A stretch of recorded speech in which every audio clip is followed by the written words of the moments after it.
time it is. Yes, sir. Talk Shit Tuesday. What up, everybody? What up to all my people out there in the Shark Tank? What up to all my people out there on the back street? Hey, y'all don't forget to hit them like buttons. Y'all don't forget to hit them like buttons. And please subscribe if you did not have already done so. Let me give my quick shout out to everybody. Big shout out to my man, Mr. David Moore's longtime supporter. What up, fam? Big shout out to the 80s NYC. What up, fam?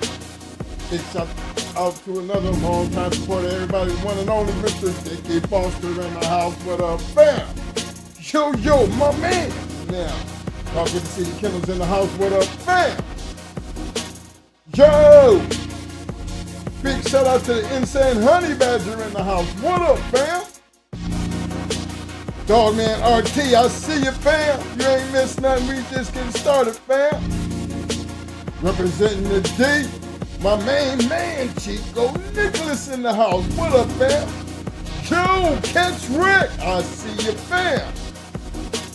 The Swampness Monster in the house, aka Melee. I see you, fam. Big shout out to my man, Mr. Derek Lockett in the house. What up, fam?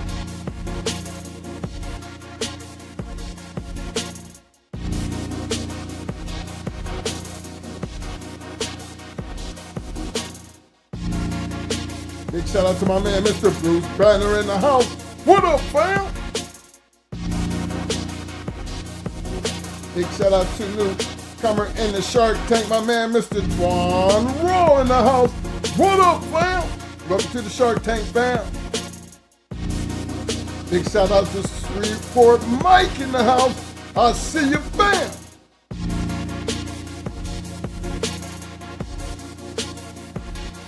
RBG Lone Wolf in the house. What up, fam? My man named Copperwood Eli Monster. I see you, fam. Yo, my man, Big Saul in the house. What up, fam? Big shout out to the Stoic Dog Man. Chicago needs some love. You got it, baby.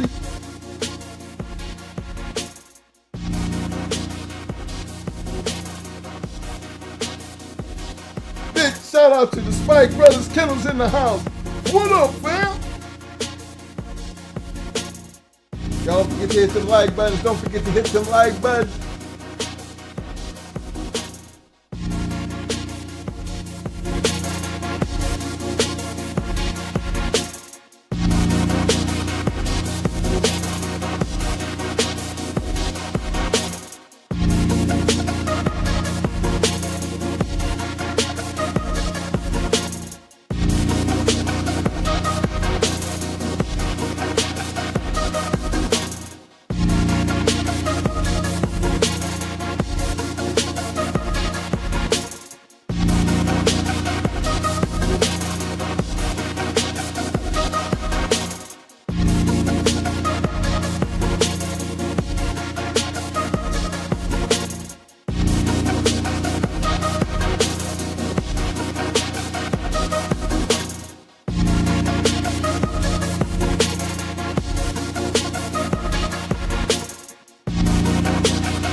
What's up?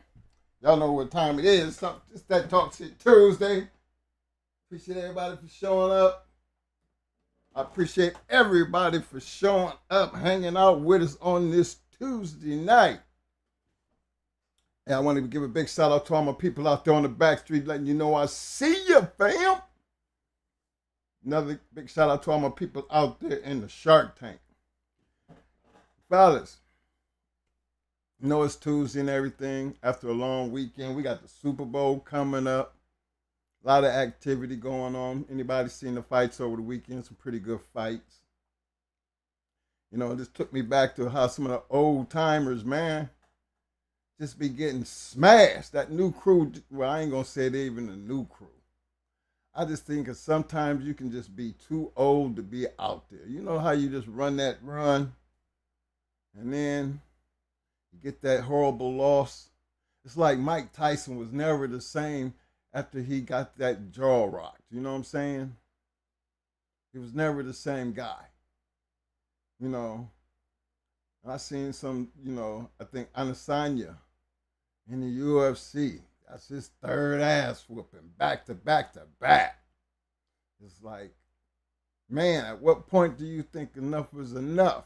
Once your body has that what they call that muscle memory shit. You know what I mean? And every time you hit that spot, it remembers that and immediately just shuts down. You can get hit and be like, boom. You know, I've been hit, some of them kind of shots, but never that one that knocked me out. You get that one and you see them bright lights, but then something in your head make you keep it together and you just, it'll all come back. But man, once you actually go out, I guess your body never forgets that shit because, man, I done seen some of the muscle memories kick in, boy, and they just be through. You see that a lot in these dogs too, man. See a lot in these dogs sometimes when it come down to that.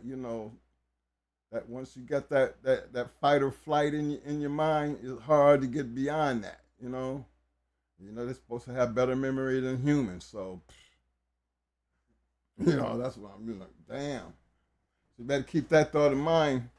Whatever, them bad experiences don't go away. So be careful, how they experience it.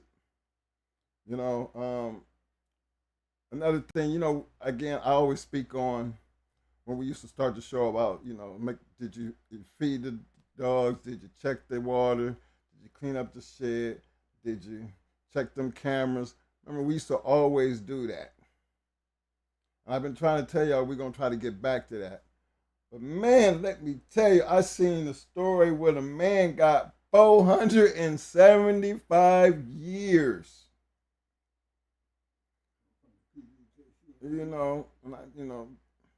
PBK put that out there. And, I don't know how many of y'all probably knew about the story or what led up to the story, but, I seen the story. And that's 475 years. Now, y'all think about this. We go on YouTube and we see ex-murderers, ex-convicted murderers, telling their stories and shit, right? And some of them got plenty bodies up under them, and they be up there just talking just as freely, and I know murders don't have a statute of limitations on it. So it's a wonder, are they being careful about what they say and how they say it, but the fact is, these aren't just self-proclaimed murderers. These are people who have done time. And it was a story here recently. It was a young lady, my niece, the got killed back in 2022. And a young girl who ended up shooting her trial had just, they just had, she went to trial and she was found guilty. But yet she got 20 years for killing somebody. And then I seen another story. Dude killed 2 people. He got 20 to life, but he didn't get 20 to life, without the possibility of parole. But he got to do 20 before he can even come up for parole. But here's a man that's doing 475 years. To me, that's a life sentence. Now, I don't know how they handle that or, when is too much. But, and that wasn't even a federal case. I think that was a state case. But still, 475 years. How much of that you got to do before you even come up for parole? or do you appeal and they supposed to give you less time when they was probably following the sentencing rules behind that? Because I don't know if it was anything more to that story or was there other charges involved, but I still think 475 years. Now you sit back and look at this dog game, man, and you have to understand something about. And this is not something that had this is not nothing new. If you lived throughout the many years that we lived through it, and dealt with the rage and the court cases and some of the stories that came with some of these court cases. And I mean, I'm still a true believer in you got to have some type of defense to your for yourself, because when you're throwing a whole bunch of shit against the wall and trying to determine what sticks, and if you're adding drugs to it, then I don't see dealing with a drug case unless you're telling on somebody. You can almost negotiate the dog charges away, through negotiation. But it's still how they want to play it. The law's playing with it. The law got control. You gonna tell or you gonna do something to even get that part negotiated away. With these plea bargains. But think about it. Even in our time, we all understood and we all kind of like knew the risk. With everything that was involved. And some of other guys was caught 2 and 3 times. But none of them got life sentences. They can come back out and talk about how prison changed their lives, and just doing this a little bit of time for just dogs. To me, it's just like that'll make you think about that, the situation. But when you get up to like giving people more times that you give murderers, and no, to me, there's no crime worse than murder. I say murder, then pedophile, then rapist, because murder is totally, totally, because you can't never get that life back. Pedophiles, pedophilia is just, it should be higher than dog fighting. But they can do their time and they put them right out there in the neighborhood. Like it's okay. But 475 years, 20 years, like like it's that bad. It's kind of like, protect yourself. Because if you really sit here and think about it, we don't know, we don't never get the full impact of the story because you're getting it from the news. And the news always throw they different spin on shit, because they're always going to be riding with the prosecution, even if it don't mean, I mean, you put a whole bunch of change in a bucket. So what? I got 20 dogs on the yard and they all on chains. Just because you took all the chains and put them in the bucket, what is that supposed to prove? To the average person, they don't know nothing about these dogs, but these be the same ones that be crying about dogs getting off chains and biting human beings, and they're supposed to be cured, but you got these dogs on the right type of chains. They ain't short chains. I mean, they just chains. And even in our law, we had when we were able to put them on chains, the chains had to be so long. But they didn't cover how much the chain was supposed to weigh. And so when you have a lot of dogs on the yard, we use big, heavy chains because, you want your dog to at least have that work. Remember, just when you look at them, they look good and healthy because they always running with the chain. They get that weight, and yeah, they're going to be looking a little buff and built and everything, but these are the things that came natural when you had a big yard because you kept these kind of things in mind. Yeah, you kept a treadmill because not everybody, could go out and walk every dog on the yard all the time. So you wanted to keep them, loose and everything. You got a treadmill that you could toss them on. We always tell everybody if you got a pit bull to carry breaking sticks with you. Though that, to me, that's a must. Carry a breaking stick. In case something happens, you got something to get in there and take care of your business with. So these are the things that can be used against you just because you have them. But my point is, without evidence that you can present that this is what you do, this is how much you clean up your yard, this is how, that story about the dogs was all depleted and all messed up, they're going to lie to fit the narrative, man. And unless you have something to prove that different, they're going to run with that lie. Because most guys don't think it's necessary to record their activities when I'm trying to explain to y'all. These are things that will save you. They say one thing, but you have something else to prove another. That's that doubt needed. Because you gotta come better than that.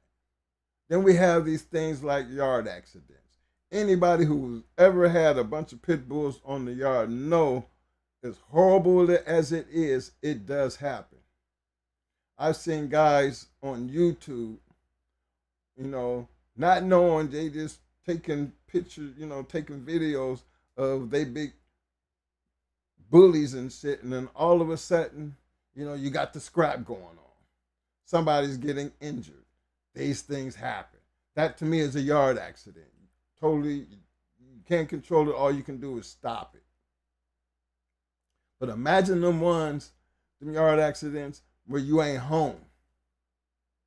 Got everybody on the yard going nuts because two out there is caught up in combat, and the neighbor end up calling. And they get there before you get there. All of a sudden, something that happened on your yard becomes a case. Why? Because we got a call and we need a welfare check, or nobody was there and we heard the confusion, we had to go in type of situation. And then all of a sudden, you're dealing with dog fighting charges. Well, hell, this kind of shit happens. While you was there, I'm pretty sure y'all seen the broke collar, right? But yet, when it hit the news thing, you don't see the broke collar. You don't see the broken chain. They setting a narrative to make you out of a bad guy. But if you had the damn camera, the camera would show the dog broke off the leash. Nobody let him off. He got off. There's the collar. There's the broken chain. So you have something that you can go back with, that you can have to use to defend yourself. I bring this up, man, because when you're handing out 475 years like that, and there's no defense, and I ain't seen nothing that said they caught this dude in the act or nothing. So it's so much of the story that, for me, that's missing, that it's hard to understand 475 years. Considering you never said you caught the man in the act of dog fighting. I mean, treadmills aren't illegal. Breaking sticks aren't illegal. If the county felt like he was breaking the law as far as the housing part, and dogs ain't supposed to be on chains, I would understand that. But from the way they was making it sound, the dogs had the right to be on the chains. But you're knocking the chains, and you put all the chains in a bucket and all the collars there to just show the people what? All the dogs had collars, all the dogs was on chains.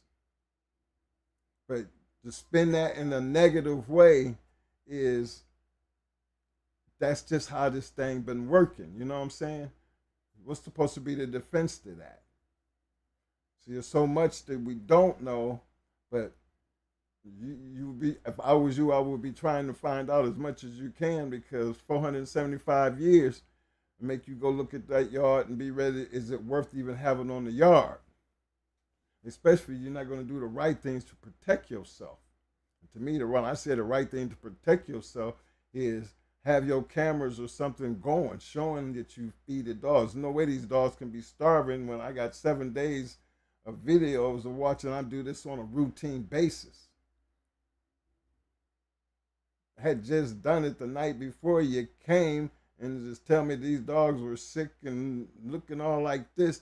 It's so easy for them to say that compared to showing people that. You know, that's one of the other things that kind of trying to tell me that all the dogs was in bad shape. You ever see some of them videos and they walking the dogs out to the trucks and shit, and the dogs look great, but the way they saying it, it's all bad. It's only bad because they're saying it's bad, but when you're looking at it, you don't see anything wrong with the dogs. Man, I think that's important for you guys to understand that this is a whole new different type of ball game. Even if you're running up a wall or treadmill racing, or even just being a competition show dog, just the fact that if something went wrong, that you can be classified as a dog fighter because you have a treadmill and breaking sticks and dogs on chains. Or even if the dogs ain't on the chains, even if they in cages, just having a treadmill and breaking sticks, you know, and probably had a yard accident, a dog got a scar. Now you got to worry about all the dogs because now you be considered a dog fighter because you have all the paraphernalia for dog fighting. Okay, well, that same paraphernalia could be used for a whole lot of other things other than dog fighting. But it's on you to have to prove that simply because they're saying, no, you're a dog fighter. That's their case that they have to prove, and you have to prove different. And just telling somebody, just accusing you of something, you got to be able to present your evidence. And I'm always, because I'm telling you what worked for us. Cameras. You can't, these cameras don't lie. These cameras play all the way up to the time that you walked on the yard. So there's no way you could have seen shit. And then if they was all in their feces and the dog houses were all depletable and all this other shit, how come you're saying that, but you don't have no pictures to represent that? They say it so freely, but don't have anything to stand behind it. Because if they had the pictures, y'all done seen them pictures of some of them dogs they be bringing out, and some of them animals that be in such a bad condition, they'll show them. You see them and be like, whoever let that animal get like that should be ashamed of themselves. When I see it, I'm going, I don't publicly make my statement on it, but that dog don't have no business looking like that on that yard. This is obvious. They're pulling the dog off the yard, and there's a couple of them. What kind of shit is that? That's not, a good dog man doesn't let that kind of shit happen. And if it's happening, that means he's not a real good dog man. But for all the ones that's out there who love it just because of the dogs, you have to be careful and be responsible. Don't ever think it just can't happen to you. Because, again, it happened to us, and I know damn well their timing was way off, but the fact that they did it and tried it. So you got to take these things, take it from some of these old schoolers who find themselves in that position. Some of them things have changed their whole entire lives. Because of lack of cameras, lack of a lot of things. And so when I heard the one story about the one guy that they caught, now I don't know whether it didn't say he was caught dog fighting. He was being accused of it. And they found the old man's papers and realized that that's where he got because of the registration papers, it led him to my guy who got 20 years. Now remember, he got 20 years, and even though he got to do 5, he's still going to have them 15 years on the shelf. And 15 years on the shelf, man, is almost like I can do 10 years and then all of a sudden they can come with a traffic ticket or some crazy shit. And I find myself doing 15 years because I violated. And all this is behind something I was accused of doing, but I wasn't doing. The only reason that they was even here because I'm pretty sure that the guy that started that whole situation, and I don't know if it had, to me, I just always felt like it was more than just dogs. It had to be something else, or they had enough to make him a dog fighter today. And still don't even understand how the white guy would even be involved in it simply because he sold you the dogs, but he didn't tell you what to do with the dogs. This guy over here and someone else, not just one person, but it had to be that someone else to sit there and accuse that man of selling dogs for the purpose of dog fighting. So you don't never know how these cases work, but you got to understand the law. It takes more than one to make an accusation and for it to stick. Especially when you got, somebody who's corroborating. I don't know how you corroborate and get 475 years. So even just hearing that, him going to trial and getting that kind of time, why would he be over here trying to say that this man sold him them dogs for the purpose of dog fighting when he know that wasn't that man's purpose? You know what I'm saying? Some things it don't carry the type of weight that's necessary to hold strong. But when you sit back and you're watching it happen, you never know the details as far as did they have videos? Was the yard like they said it was? We seen all the chains. We seen all the collars, but I didn't see one dog that they had that was in such a bad shape, or the dog houses that was in such a bad shape that they were willing to even show that. But they'll show them ones that really look bad. I've seen them ones when you go into the yard and the shit just looks bad. But I'm just saying, you don't want to be in that position to even have to deal with that. That's why cameras, we in the modern age now. Cameras aren't that much to protect yourself.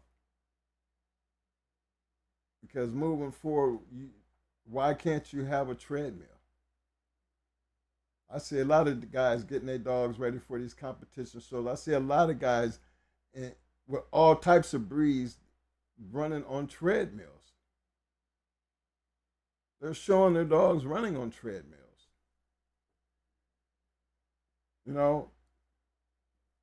Just because it's a pit bull does not mean you got to have a treadmill and to be a dog fighter. But fellas, if you're not protecting yourself, it can and will be used as such of a piece of equipment far beyond what you actually using it for when it comes down to taking care of your dogs. It's more than you just telling them I'm in this type of competition or I do this. The fact that you even have to explain it is where I'm at, because let the video speak for itself. Let some of the blue ribbons that you obtain along the way speak for themselves. You have to have something to protect yourself. And sometimes that might not be enough. Because the eradication of these dogs is almost like in full go. But I just can't see them legally eradicating a whole entire breed, especially as many of these XL bullies has taken over and still out here chewing up people. They're still out here chewing up people, but yet guess what? They're not XL bullies. They're still pit bulls. And that's the other thing that I speak on because I see these stories and it's kind of like, damn, they're going to get a bad name regardless of what they do. Because if it look like a pit bull, act like a pit bull, it's a pit bull. But we all know, as pit bull fanciers, we all know there's a difference between an American Pit Bull Terrier and a bully. Just total difference. But protecting yourself is what I'm trying to get in y'all heads. Regardless of how legit that you are, and I say this because I'm taking it, everybody, we all understand. Let me get to my part right quick. We all do understand. This note, this channel in no way, shape, or form condone, support, nor participate in any illegal state, local, or federal law that violates the Animal Welfare Act of 1976. This channel is strictly for the historical, fictional, educational, and entertainment purposes only. So when we use that disclaimer, when we always say, hey, live by the disclaimer, right? I want y'all to understand it takes more than just living by the disclaimer to protect yourself. You understand what the disclaimer means when it comes down to you trying to do the right thing. But how serious are you by it by protecting yourself and protecting your animals? Cameras do that because you should automatically be cleaning up the shit, checking the water, making sure they get fed. We all deal with fleas. We do deal with fleas and ticks in every breed of dogs. They just don't make flea and worm medication for just certain dogs. We all have the same problems when we're dealing with dogs. So these are the necessary things that we would actually be doing regardless of what breed we had. So that part I'm giving this because we all understand this. But it's that other level of protection that you need to have in place because you have American Pit Bull Terriers. Them chains got to be right. Them collars got to be right. Them chains need to be checked. Them collars need to be checked. That shit need to be cleaned up. You got to make sure they got water. They might have knocked the water over and shit, and all of a sudden there ain't nobody got no water. But one thing that camera gonna show me, cleaning up the shit at this time, feeding them in at this time, water them in at this time. Almost show you where the dog either drank up the water or where the water got flipped over. Because I have something to prove that what you're saying, it ain't true. That's the part I'm trying to talk about. Because I would hate to see somebody wind up doing 475 years and ain't done shit. Dog was supposed to be in such bad shape, but I didn't see, they showed one dog that they had at his trial, his sentencing, but they showed that same dog and it was a puppy. So out of all the dogs in the yard, how come we never seen a video picture of starving dogs? Because I really believe it was some starving dogs and living in bad condition. You would have been showing us them dogs like you were showing us those buckets of change and all those collars. Those are the things that make me, after going through it, know there's a whole lot of bullshit to this story because they never showed you one dog that was in bad shape. So these are the things I just throw out there. I figure I get this Talk Shit Tuesday started out right by getting y'all to understand, protect yourself. Cameras. To document everything that go on in your yard because you never know when that time will come. You never know who's the person looking over your fence. because without no camera, you would have never caught him looking over your fence. These things are important because they on a no, they on this whole new, trying to prove a point thing, and just keep throwing shit at the wall and just working what sticks. And I'm trying to tell y'all, you don't want to be in type of situations because without your own evidence, what you gonna say? What can you tell them? What's gonna be your defense? I tell you, cameras work all the way around. Even at traffic stops, you got people putting up their cameras. There's a reason why everybody's videotaping everything, because they don't trust the people who's doing the charging. And you know how many people who have been saved by these videos? The same way they saving them in them traffic stops and them situations that things are happening is the same way it's going to save you. So take it to heart, this little conversation here, because I think it is very important. And it don't matter what you're doing with your dogs. To me, it's always going to be boiled down to you protecting the dogs on top of protecting yourself. Because there's no reason why a person should have to even deal with something like that and then lose your dogs and your freedom. No, I'm not a fan of that, fellas.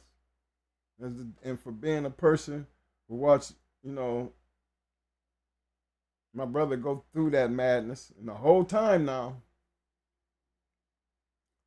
he was going through his madness, they were very careful about how I didn't get caught up in that madness. But you would have seen me on the TV show.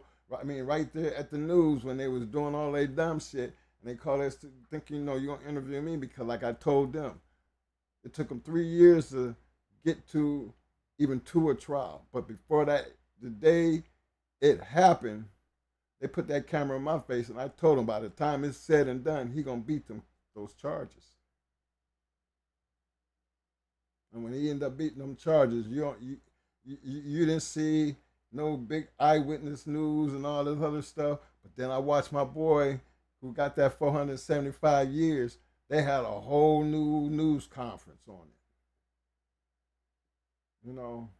That tells you right there, man, that this game they ain't playing fair. But this conversation is not for the underground. This conversation is for everybody on these American Pit Bull Terriers. It's not a matter of what you do with the dog. It's a matter of the fact that you just have the dogs that you're protecting yourself from. Because they can and they will say anything. Now, we have registrations for Rottweilers, German Shepherds, Doberman Pinschers, all types of hound dogs, all these different makeup of dogs. Everybody has dog registration. The AKC, the UKC, the ADBA. I mean, come on. And then to hear people actually get, this is why I don't register my dogs. Hell, we got registrations on cars, boats, trailers. No, how you gonna be scared to register your dog, but everything else can be registered? That is, to me, that's the coward way out. You should hurry up and get rid of everything on the yard if you feel like that. And I'm being honest. Just you having the dogs, damn the registration. I'm talking about you registering your dog with the pedigree. I'm hoping that you understand if your state and county law requires you to register your dog with the county or the city, that's a whole lot different than having your dog registered based on a pedigree. I mean, I actually heard somebody say that, in the trial was used that against the ADBA that this is where they register fighting dogs. Okay? And I guarantee y'all the ADBA is still in existence. I think the other one was the UKC. I bet you they were still in existence.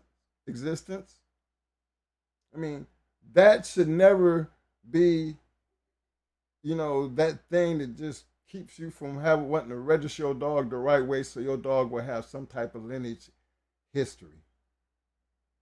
That's nothing. Nothing at all compared to having a treadmill and breaking sticks and a scarred up dog on the yard all at the same time. Your word against them. Because evidently they're going to see the scarred up dog. If you got one on the yard. Don't know how he got the scars. Don't know how old the scars is. Might have another one down on the old end. You can tell them all day it was a yard accident. That's why, Mo always say, if the chain broke, replace the chain but keep the broken chain. If the collar broke, replace the collar but keep the broken collar. If you had the video, and depending on how long it happened, this is how there's reason why we have these videos. To protect ourselves. There it is, right there. The dog got all the collar up. There you go. You're running across the yard right there. There is no human being nowhere out there. This shit just happens. Shit happens. So understand where I'm coming from. 475 years, that should make you try to make sure you got everything documented. Everything in play. If you don't want, there's something on there you don't want on there, you have control of the video. You just hit delete. Some of these videos recorders can record up to months. But you get so wrapped up in what you're doing, you wind up letting some shit getting, overwritten because you didn't take time to stop and you see that part happening. You see that dog getting off the chain. You see which dog it is.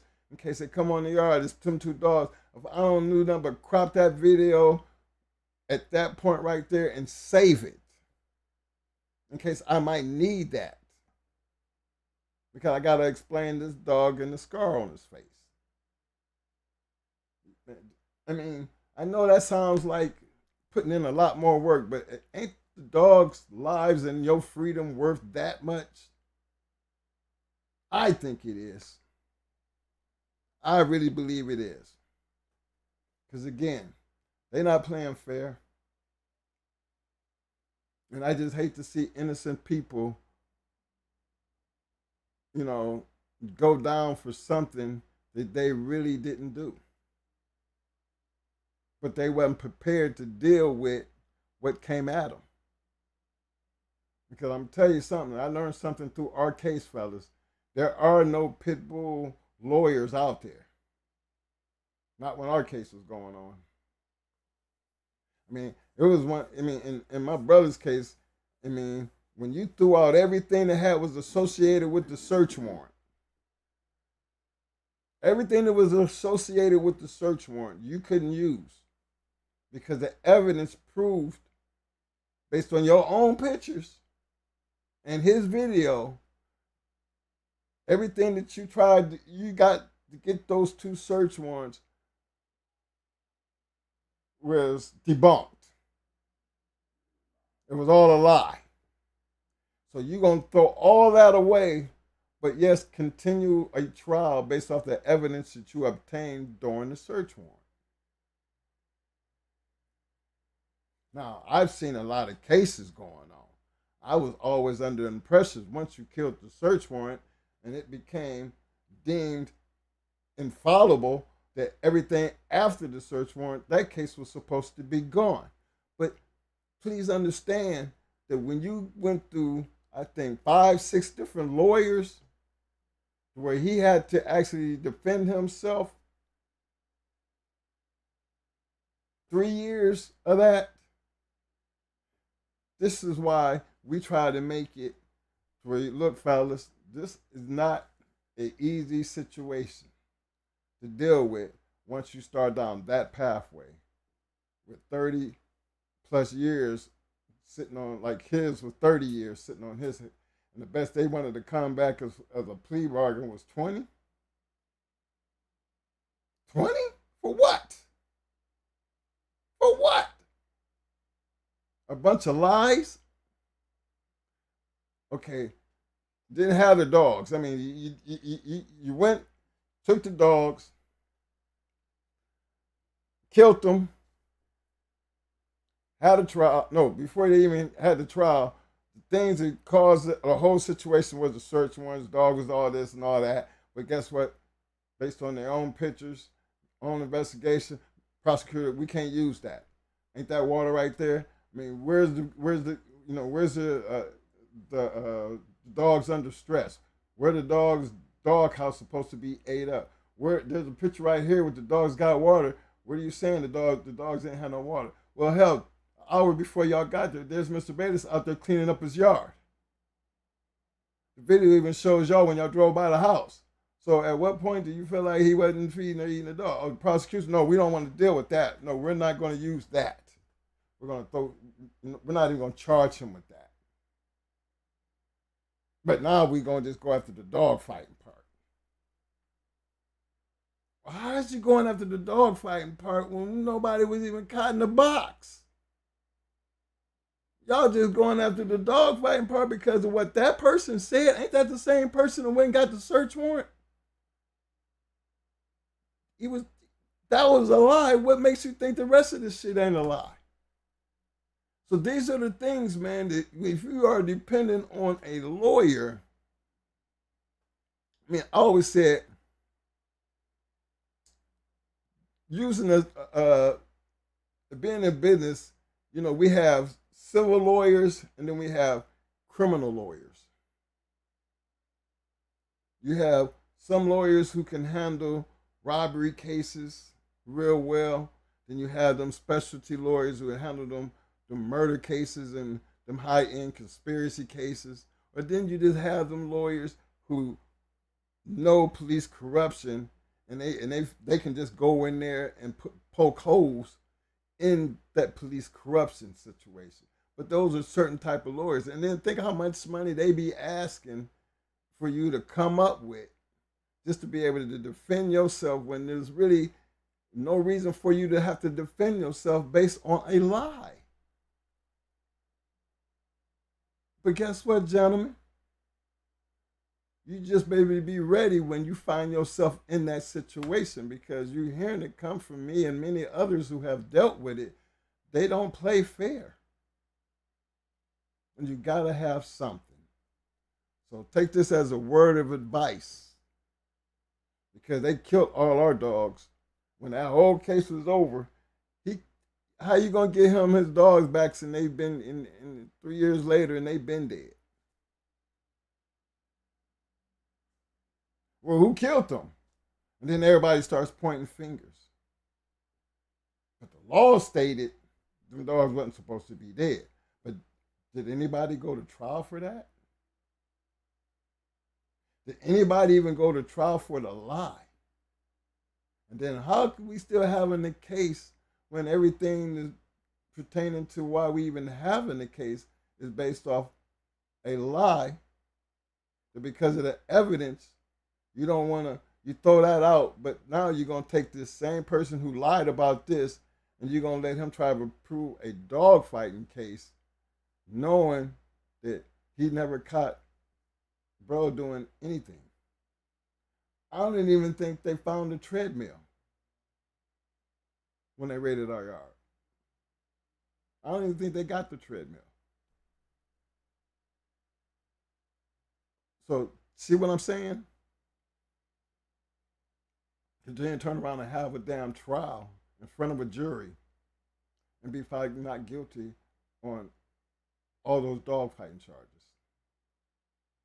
and promoting dogfighting.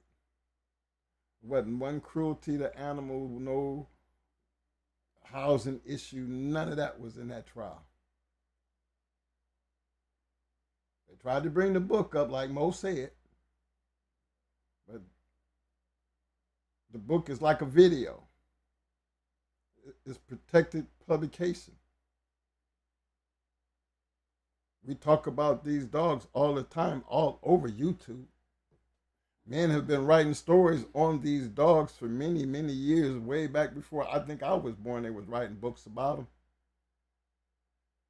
Hell, like I said, I sit here and watch murderers get on here and ex-drug dealers and gang members talk about their hits right on YouTube.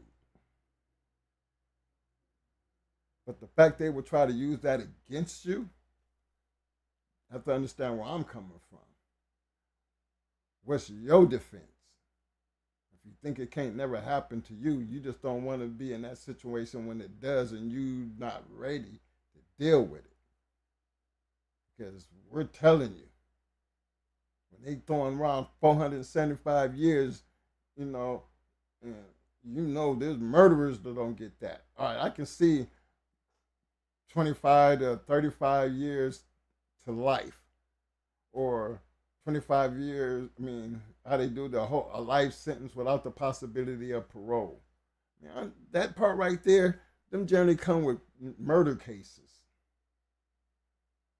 Big time drug cases where you got murder attached to them. Organized crime where you got murders attached to them. Or massive guns or something. Those kind of things. But for dogs, you got to be kidding me, man. But if that's how they trying to go at it,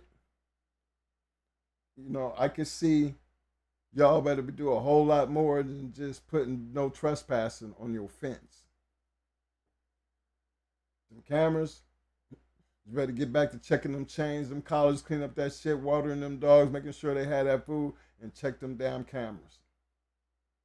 Because without them, you're going to be fighting a losing battle. Because they do not play fair. You can't stand on no fence and look over nobody's yard or go over to the neighbors and can I use your yard to look over into the yard? Nobody will know they doing that unless the camera catch them doing it. See, that's the funny thing about the law. They might go over to that neighbor and that neighbor might be open and yeah, you can go ahead and look, but don't let this camera catch you doing it. Don't be finding no drone over my house. Because you try to use it as evidence, it was obtained illegally. Where's the warrant that gave you permission? What was going on the other side of the fence that you even had to go ask for a warrant to go flying up over my fence? See, all that has to come out in your discovery. But prior to you even knowing that all this is going on, your camera better be picking up everybody and the moment they do what they do so you have something to defend yourself with. Trust and believe this. And I'm just me. You know how I do. I ain't here to talk dogs. I'm here to talk the business side of this. Protect yourself. Protect yourself. Because without it, they can say whatever they want. And I just find it very hard to understand how an innocent man can go to jail for not doing nothing. Just because they got American Pit Bull Terriers, a breaking stick, and a treadmill. Give you something to think about. Here you go, Mo.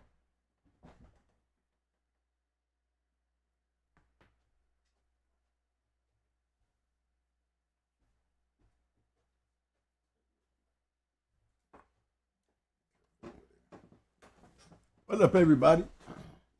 Hey, thanks for coming out. Real deep conversation right there. Real deep. You know what I'm saying? And it's like, me, I call it discipline. Do the math. Remember in the first video, maybe it was the second, I talked about chain space.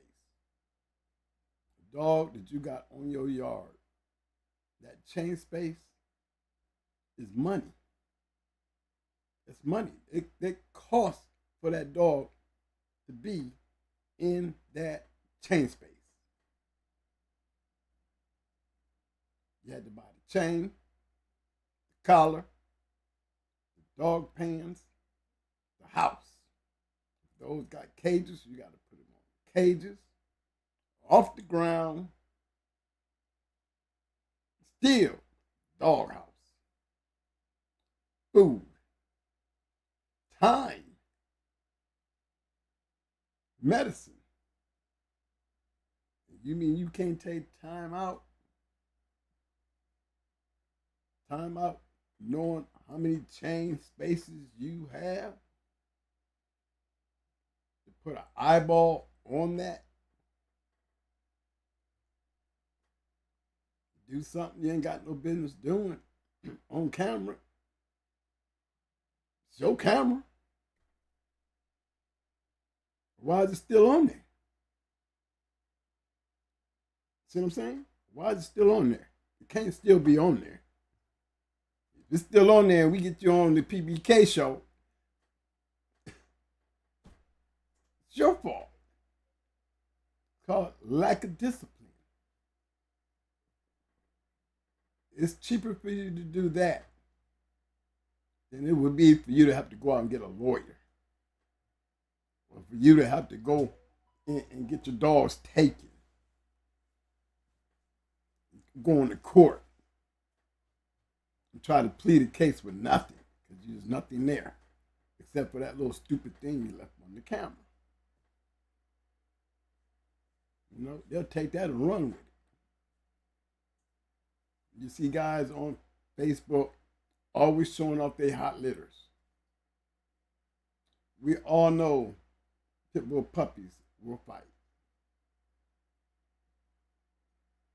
But it's nothing to glorifying videotaping your puppies doing what they normally do. Because you're committing a crime. Videotaping it instead of having your ass over there snatching puppies apart. Little note. That little video can get your yard rated. Because you're videotaping something instead of doing something about it. Stupid. Stupid. Backstreet. Dark. If anybody need discipline, those who want to put those goggles on need to have a lot of discipline. It's like drug dealers. You can't get rid of them all. We all know that. But smart ones stay free. Stupid ones go to jail. Hear how good you do, how tight you are. If you slip up on that discipline, you're going to have a problem. And always prepare yourself. Always prepare yourself because you never know. What you got going here today, Mike?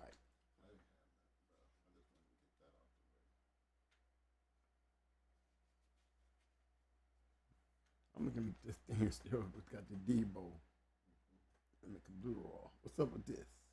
Oh, it was just something I was looking at, back in the day when we had it out there, you know what I'm saying? It was being advertised to us.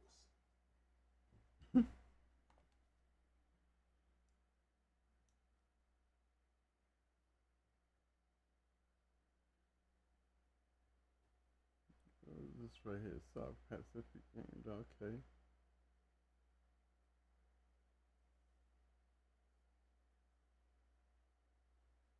Your Mike got a thing set up for me today. I guess it's this an old journal here, Mike. Making Game Dog Times. Oh, Making Game Dog Times. Okay. Just with the advertisement in the books and some old matches. We did the journal last week. I figured you. Yeah, we're gonna play in Fat Bill's One of Fat Bill's books today, y'all. Let's see where I want to start at.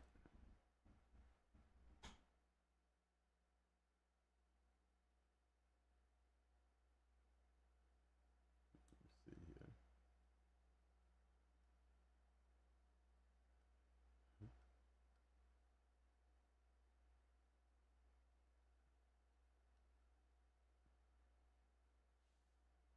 Okay, just 1 second here. Let's do some. Look at some advertisement here. $2,000 year, 2-year-old puppy. I call them 2 years old puppies because they're at 24 months. You're a young man, young woman.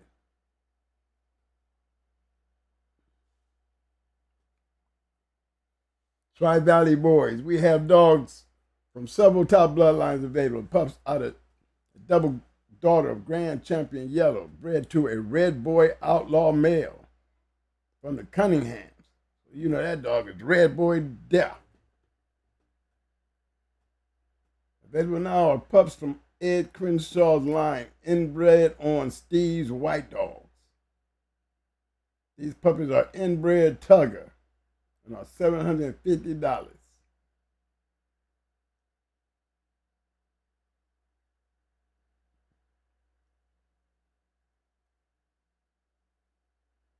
We need to go in and that's dead.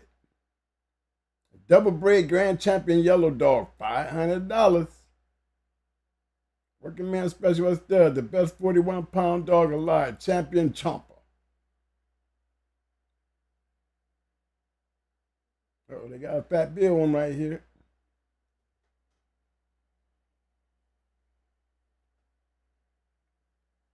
Grand Champion Pedro Shelby. Fat Bill's Runt. Stomper. That's there for a limited time. Stickman, Champion Bolero's brother. Oops, excuse me.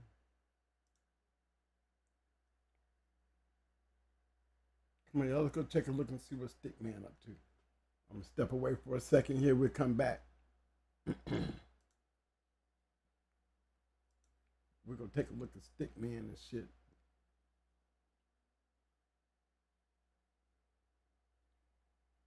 What's his name? That's the Stickman, Champion Bolero. We're going to pull up Champion Bolero and see if she got the brother on there.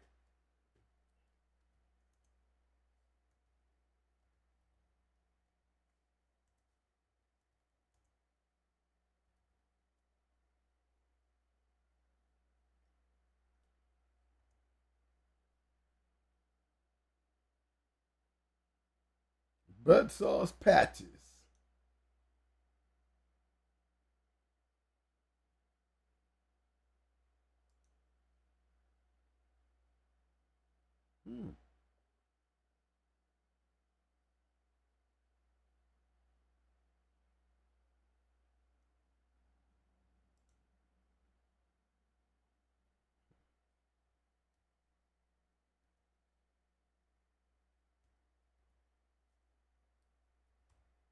Bear with me, gentlemen.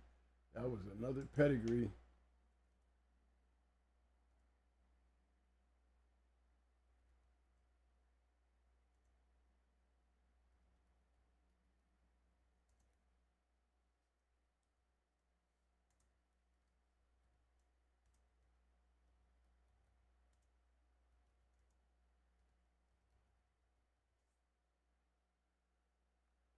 Let's try that again.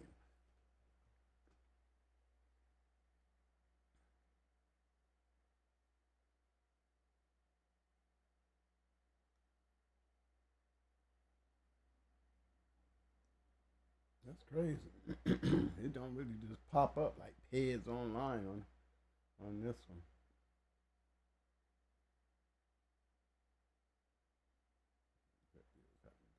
There. There.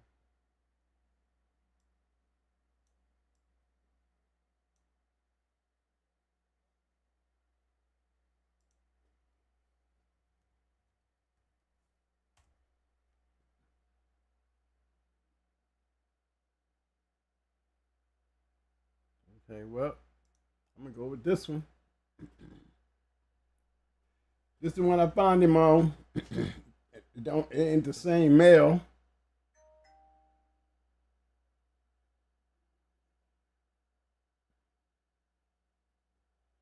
Let me see. Yes, Dumper. Got two different. Okay, I see. See the difference? There's Amos and Stomper, Black Rose. Okay.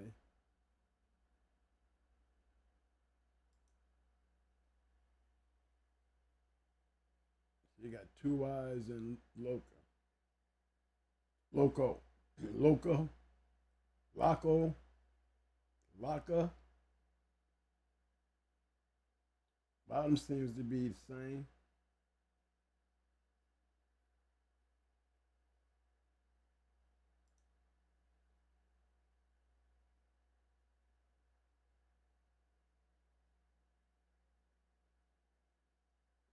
See Fat Bill's on it.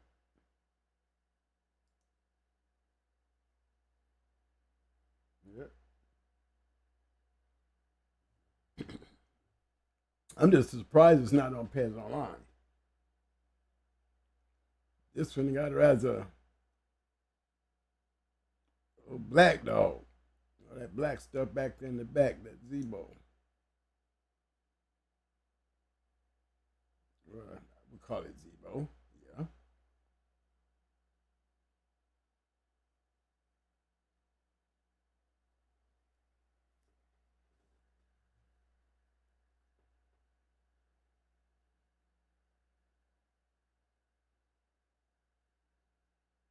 Or Brewer's Kizzy. Find that little female right there in Pretty Mama's pedigree. Our champion Pretty Mama had Brewer's Kizzy in her.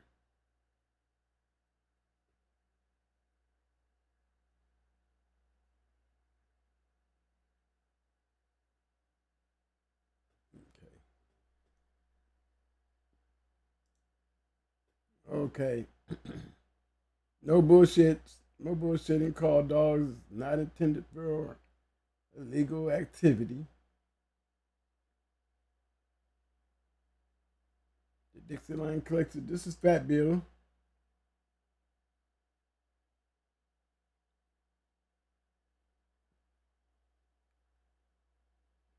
A lot of great dogs on there.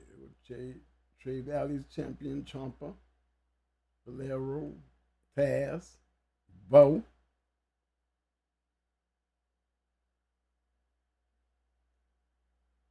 A lot of great dogs on there.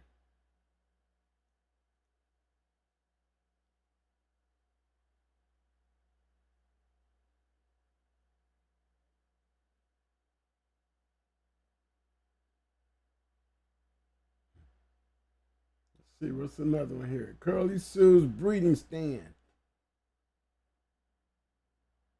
125 plus shipping.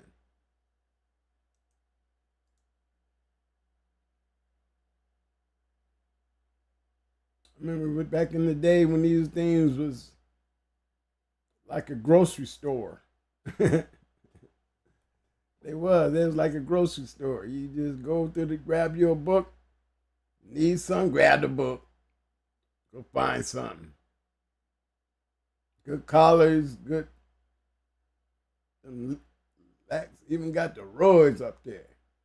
Deca, Overdex, growth hormone. New price, $15.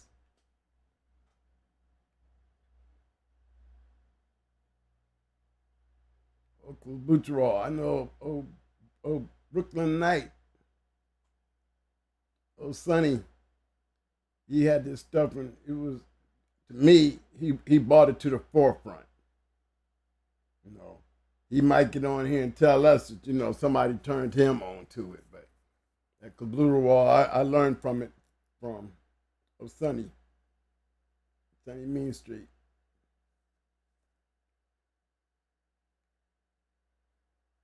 You can get big on that shit.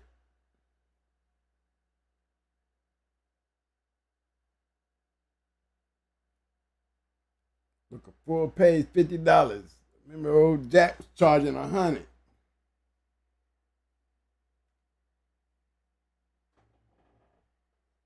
$250 a year, you'd be looking like Bert Sorrow. It's a real, had the back of the journal forever. Please make money orders out to T.L. Williams.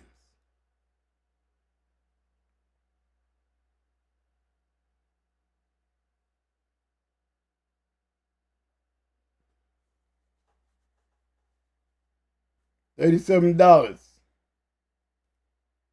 Imagine having that book today. Lots of old photos from the private collection of some of the great breeders, as well as lots of today's good ones. Everyone liked the first book and wanted more, so here it is. Over 240 good, clear photos in text about the breed. What better man to tell the story? There's guys like him, old man Stevens. Let me see. I remember Pete Sparks back in the day. They could sit down and write a book.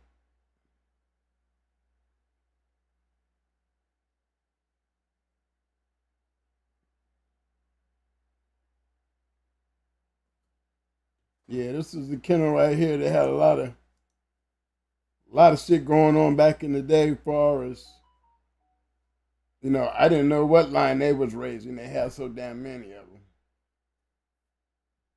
It says the Donruss family is 95% Boudreaux, Carver, Kobe, a Diamond Dabo, and the crosses containing numerous famous game-bred bulldogs. Well, shit, he damn near named the top line of bulldogs, didn't he, right there? We just talked about these dogs the other day. Every one of these dogs you see up here, right here in this area here, gonna go from Jeep,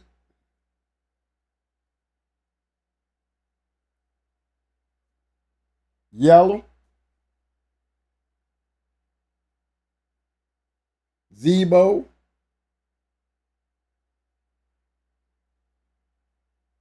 Frisco,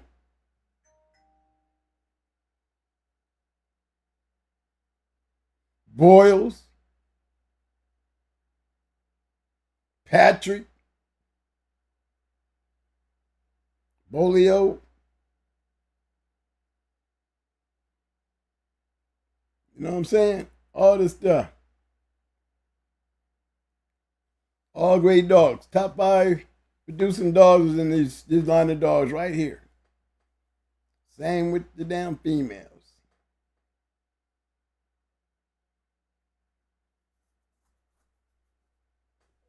Man, that guy probably had a damn menu. Look at the dogs he got on there.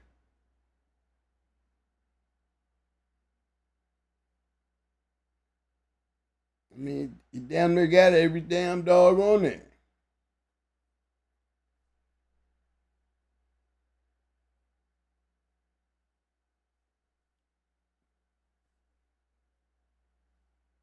We're going to leave this book up. Let me see. I see Joey.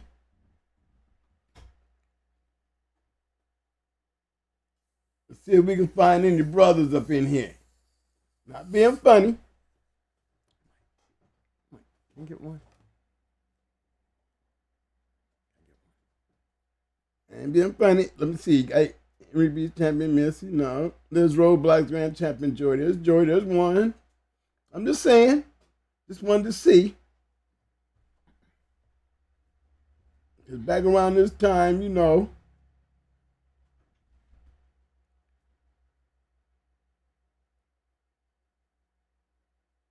have a name to even be coordinating with these type of bulldogs right here back in the day, you was probably splitting their wig. You know what I'm saying? Joey, he gonna get front line and center after he knocked off Texas. He gonna show up in everybody's book. But just point that out. Just wanted to point that out. The day you make a list like this here, guess what? We didn't cut all this shit in half. You know? Today's game, we're gonna see a lot more brothers up in this game right here. As far as history makers.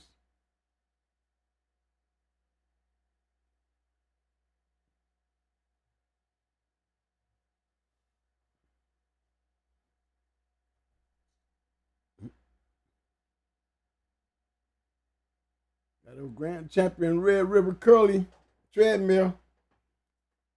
Back in the day, it was an honor to have one of them. I used to have two of them. $500, total $1,000. I got them when they was cheap.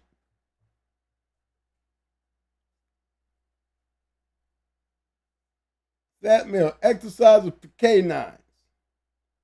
There you go, Greg and Sam Lowe. Knew them both. It wasn't quiet, but it was sure damn good. Good treadmill. Damn good. Look, 700 plus shipping. Shipped same day. We received. Mine, I guess I got the deal. Yeah, we went and got ours. Both of them. $5.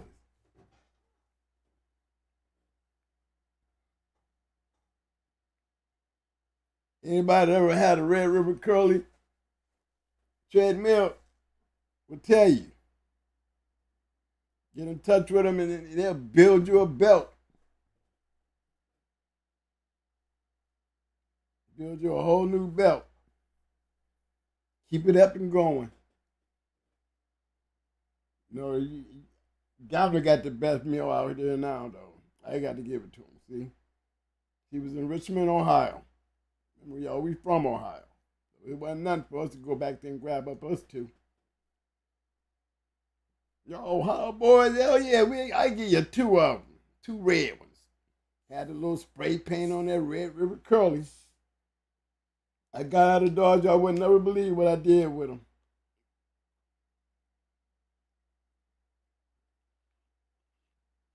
I came home.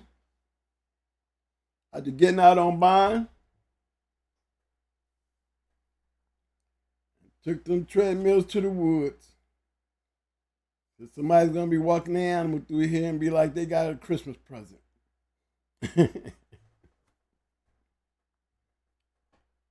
You know? Did all that running through the house and they didn't never find them two damn treadmills that was sitting there.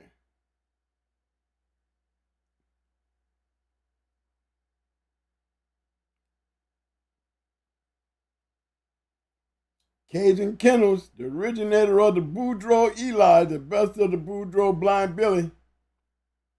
We got Boudreaux Eli sitting up there with Maurice Carver.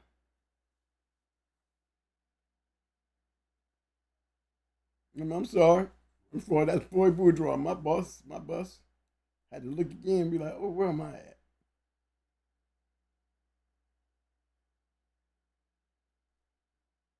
So now y'all know what Floyd went by. Cajun Kennels. Cajun country was Cajun country back then. When you had down there through there, you wanted to.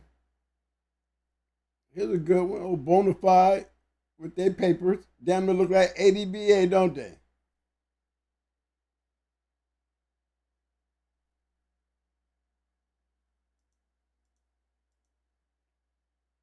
Let's see what we looking at here. Y'all can see that? I know y'all can see that.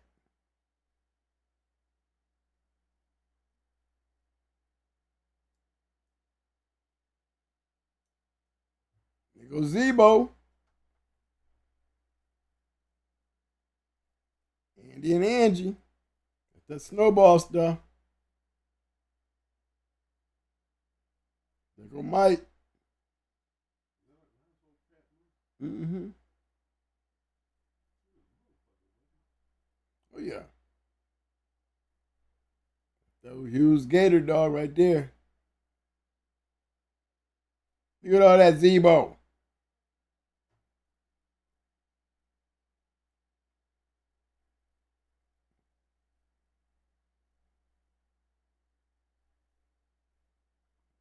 Born 1992. You got that damn near inbred Zebo, don't he? At least the top. In the bottom. Got Vindicated, there go Rosie. Litter mates, look at all that.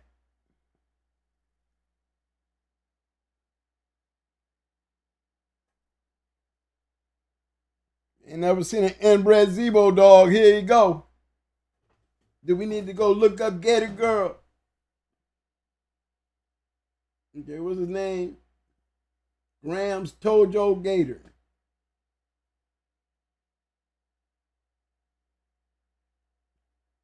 We might have to slide online and see if they got some of this running around out there.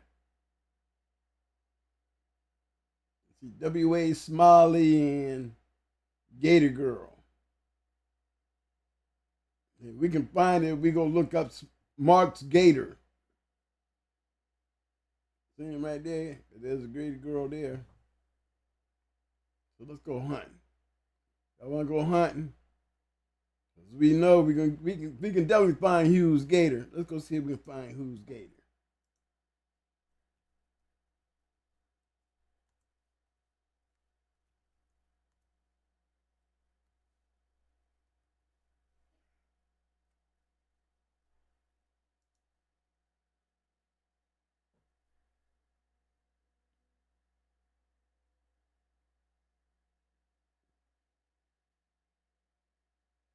I see him right here. Like, what's up with your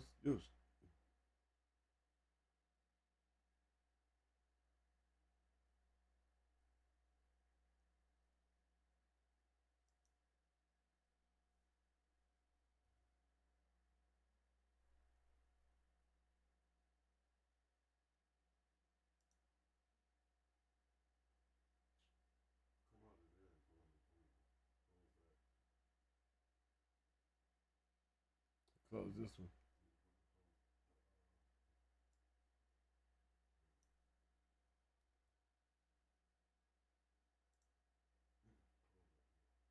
Hmm?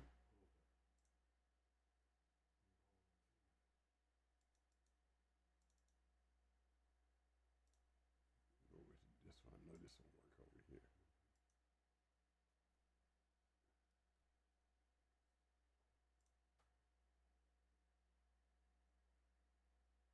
See the difference between Google Chrome and Microsoft, man. Yeah, good picture of right there. Oh, Hughes Gator. Champion Gator.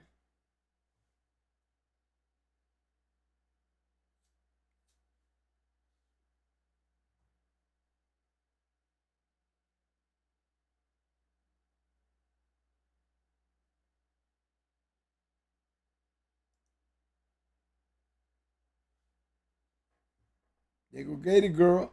There she go. There go Smiley. Come on, y'all. Let's go look at some of this tight bread shit. Well, I forgot the other dog's name. We're going to check Gator Girl. There you go. There go W.A. Full of pups. Double bred Gator. Damn near triple bred Gator.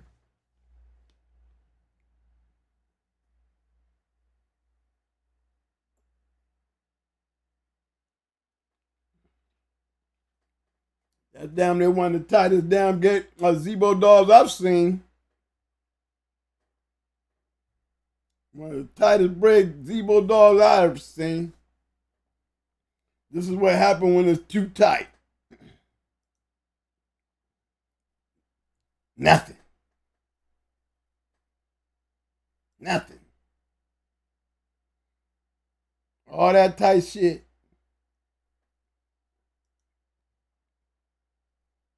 Look how tight he is.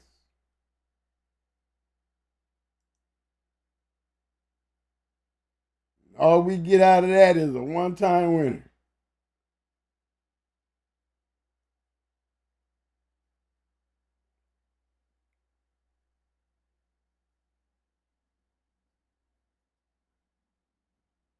How many people would have just bought this shit just because? All that Zebo.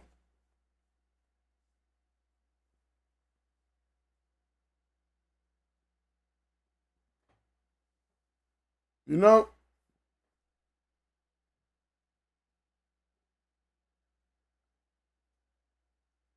I know Bill's Bendy. I know that Rosie's in there somewhere. What I tell you? That's Vindicator and Rosie right there.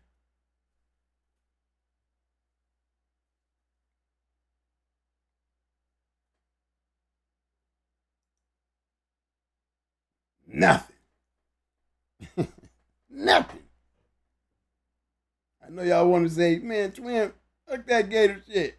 That Zebo shit. Well, guys, y'all, I done already been through this with y'all in Zebo. We didn't already talked about it. You know what I'm saying? I mean, how much Zebo can you get right here? You got Vindicator, Zebo, and Rosie.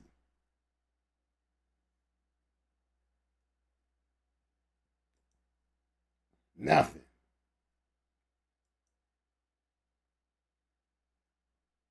Palin didn't throw nothing.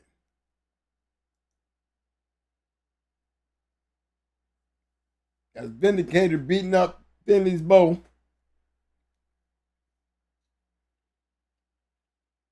Hour and 52.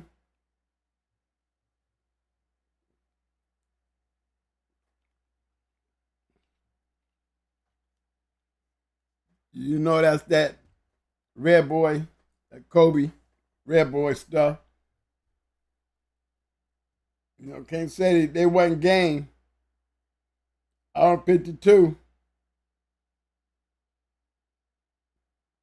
Look, y'all, Vindicator died at a young age of 2.5 due to heartworms. Dying at 2.5. Where they have him? In the swamp? Shit. He had to be feeding the whole damn colony to die of heartworms at 2.5 years old.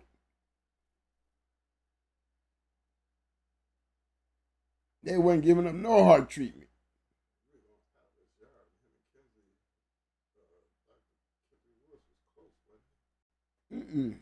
Not. I think Kimsey was in Georgia. I'm correct.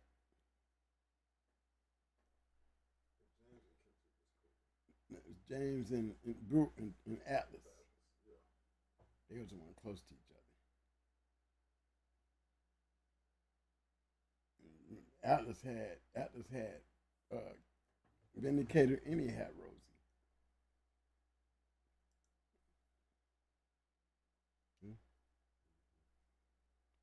Both of these dogs was down there in North Carolina with Atlas Brewer. But yeah, it's a shame when you see these tight bred stuff. That's just an indicator that when I tell you this, there's some lines you just can't do that with. You know, and knowing you got all this powerhouse.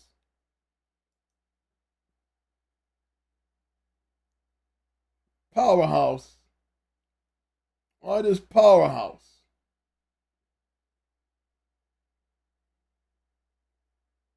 This shit here, with him here, this is old family red shit here.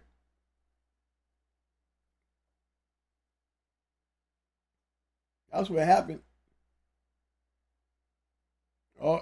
This old family red turned black.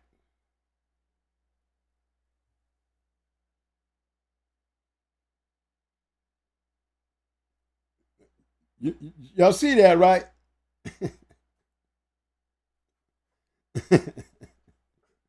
Y'all see that, right? I said all that old family red turning black. Black live. Down since Black lived. Now we got to go down in here and find that black dog.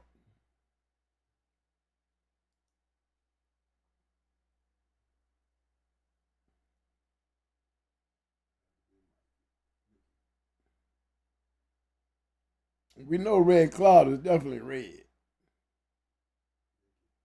Which one's Mickey? You think this female? You think she was? Well, she had a UKC number. It could have been her. Could have been her. Casey? No.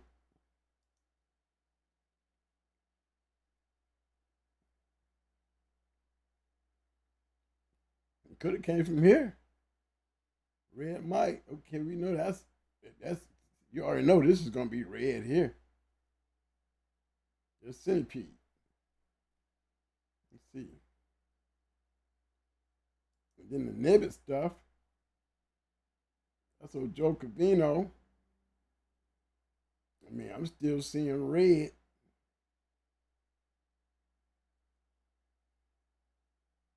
Nibbit stuff. That's old family red. Patsy.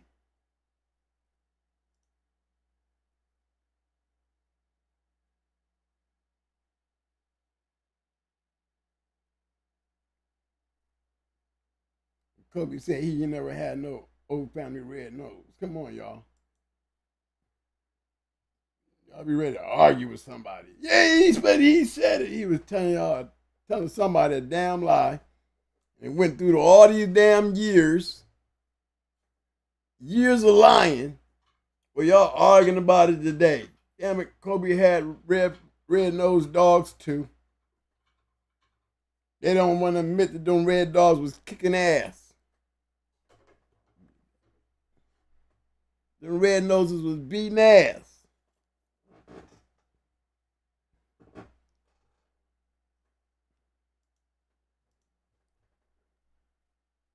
Well, at least we got a chance to see. That black chick showed up somewhere. You know Dibo wasn't black.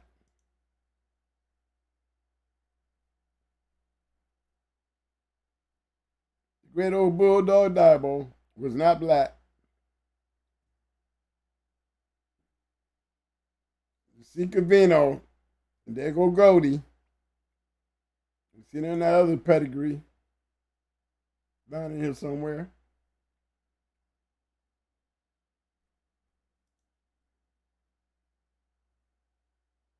But they went from red to black.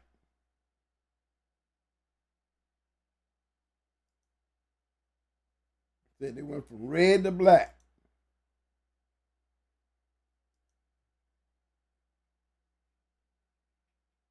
See, the black had to come from down here somewhere. Could have came from Black Leo.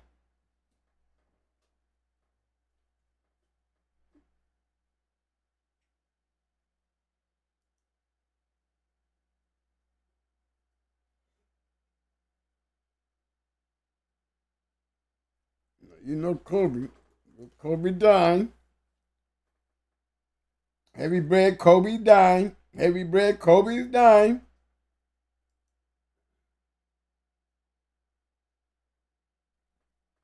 Brenda on White Dog.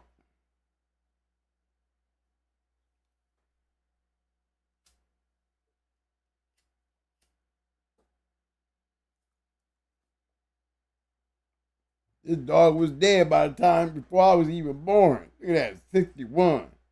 We still talk about Kobe's dying. Over 60-something years later.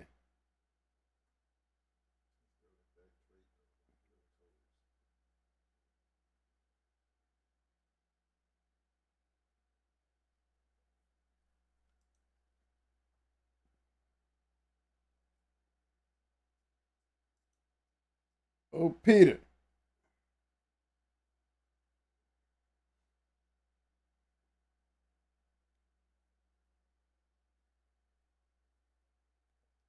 $1954.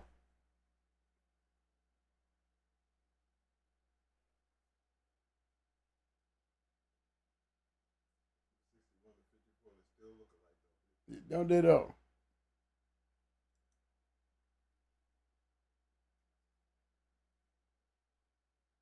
Oh, Jack Kelly's KO. And sold to Jack, who won 2 more times with him.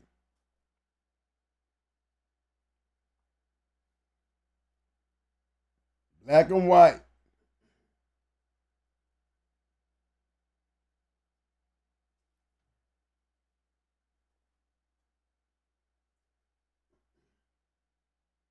Look at it. 46, 47 pounder. That's his pit weight. 1958.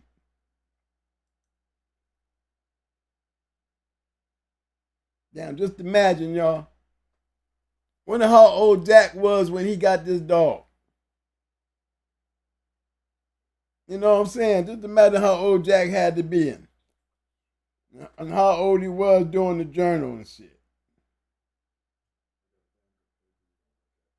Okay. One more. Champion Patty. Red and white.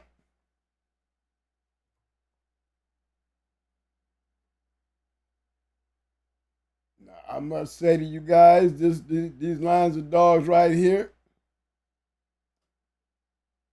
I'm going to tell you now, these dogs was red. You'll find him in the old family red nose line of dogs. I'm just letting you know.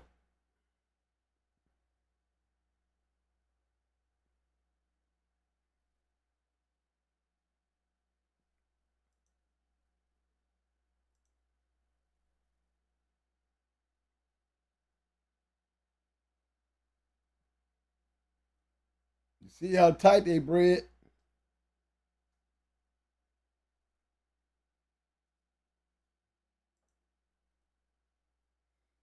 Okay, Mike, go ahead and give me the number. Okay, Mike got one coming across the rail. Okay, hold on here. 669 560.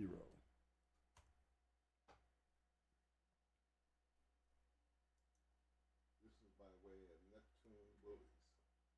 Neptune Bullies. Nice looking old bulldog. See how he bred.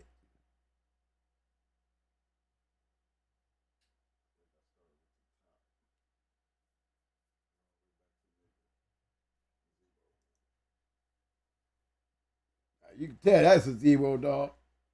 I guarantee you that's a zero dog. Look how he look. Look at that head and that body.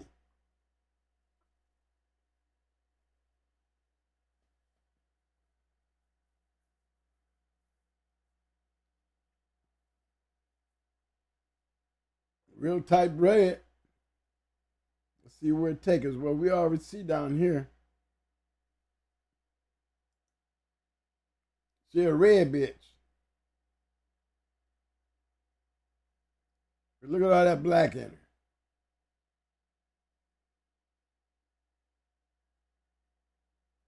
Look at all that. Look at all that black in her.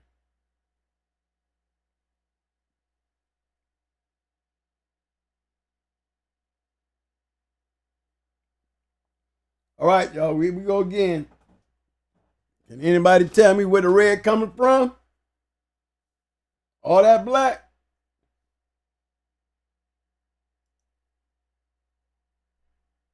There she go. Now we're gonna ask ourselves again. Okay, so where did all her black come from? Twin? Got Zebo, nigga Toby.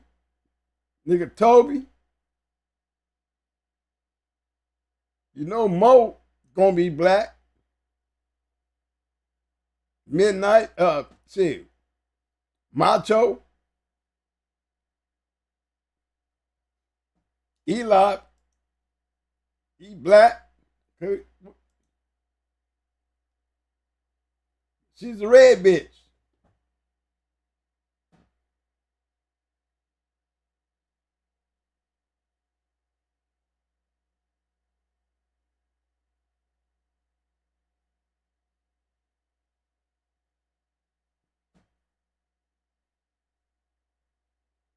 Red and white markings. So now we ask that question for this dog. Where did the red come from?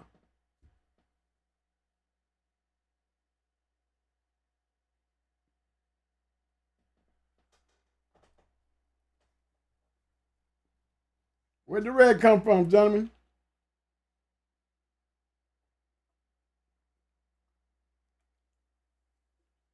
Neptune Bully said that is an Ohio dog.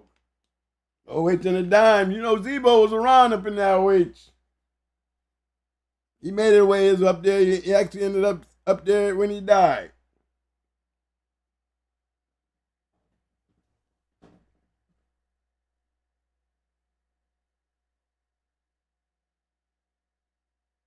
But don't that make you wonder? But okay, so where did the red come from, twin? Man, well, I'm asking y'all.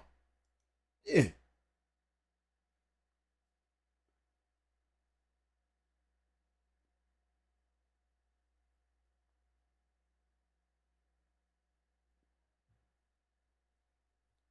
Well, I see the heavy stuff here.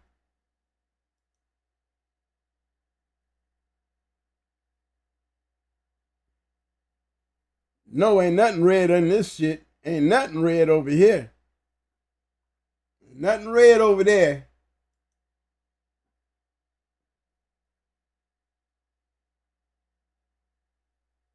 Nothing red over here.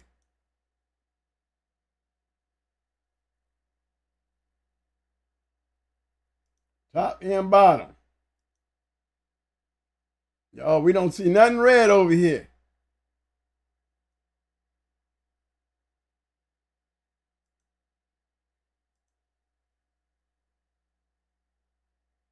And that was the bottoms. And we know damn well they didn't come on over here.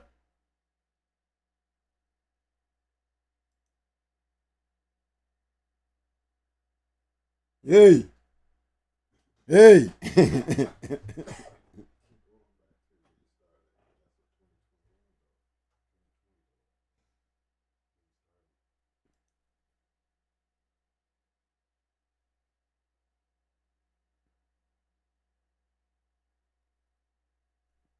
He's still throwing red. Well, we know where that red came from. Right here. But I'm still looking for where it came from around here.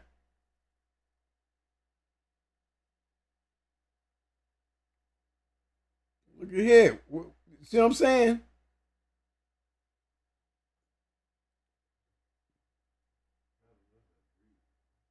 Love the breeding. Just wondering about the color. We always talking about genetics and shit.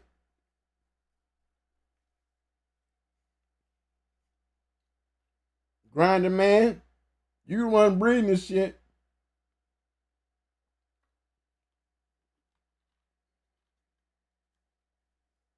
You tell me how you get all this black shit and turn it red. They say you breed enough black dogs, you'll get a red dog. Is that true? Y'all believe that? At some point, there's got to be some injection of red coming from somewhere.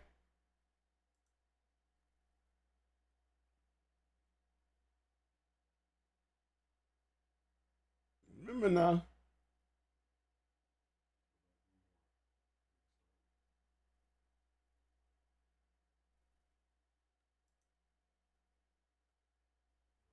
This is where we started at. So somewhere in there, they got back on track. They got back on track. That top side looking mighty shaky. Mighty shaky. We can understand the red here. We understand the red here. We just don't know where the hell it come from.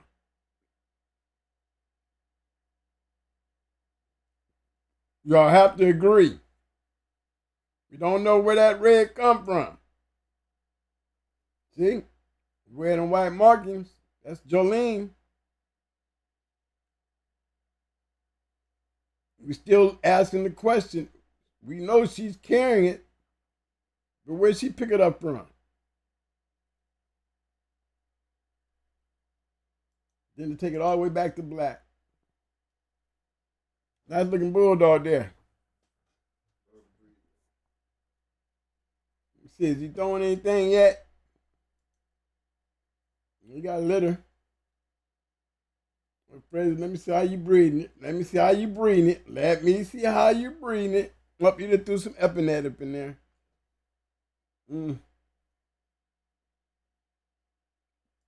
That's interesting.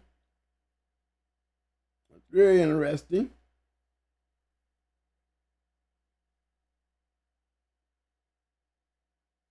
Tell you what threw me off. The Hammond stuff on the bottom. See it down here? China.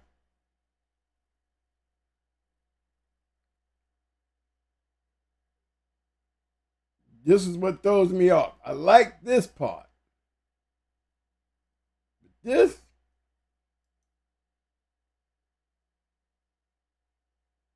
let's see where they're going with it.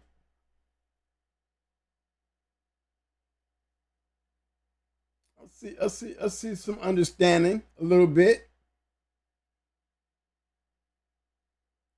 See it?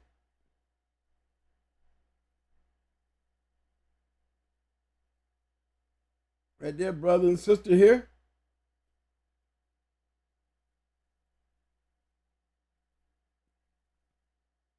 Great acting male bred into tribute to the great Diber, all inquiry emailing.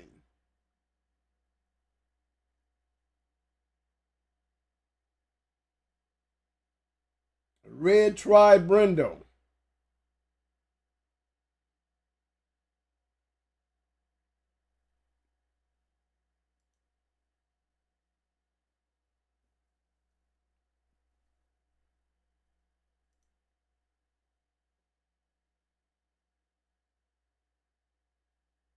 Got 318 up in there.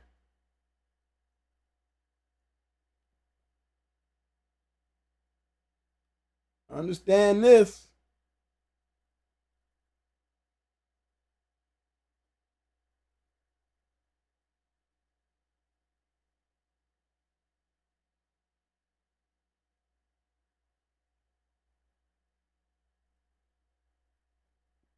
I always say when you go searching, when you're looking for that magic drop, it looks good until it grows up. All them big ass dreams and hopes and whatever.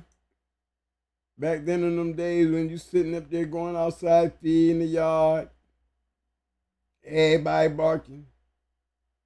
You got that one dog on the yard that you go to every day and look at him and ask yourself, why is he still here? Big shout out to Fresh DGSB in the house. He said it's coming from the red, it's coming from the rose, bitch twin.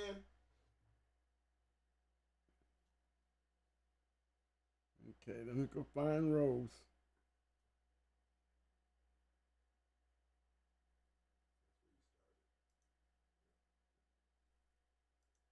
Okay, Rose on the top or the bottom? I don't see. Okay, let's see. You see Rose here? Let me go back to the back. Hey, girl, look at them big ass teeth. Black Brenda. You see the Brenda and I see black. Okay, so we know we down here in this area here. Them gonna be black dogs. Damn near like Zebo dogs right there.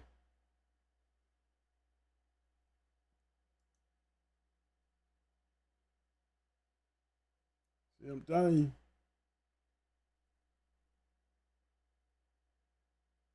No red popping up in these damn boys. But I'm still looking for Rose. Hold on, I'm searching. And that must have been the other pedigree. It can't be this one. You're talking about the other pedigree.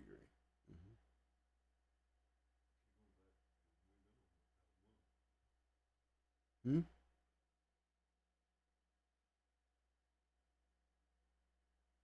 That's Zebo Cross right there.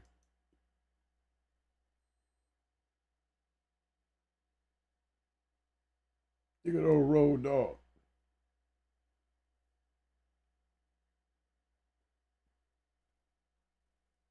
He's down there in Texas, right there.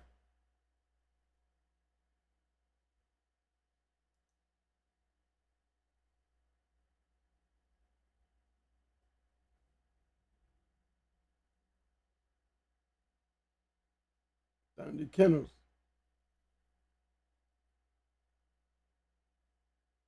Good dude.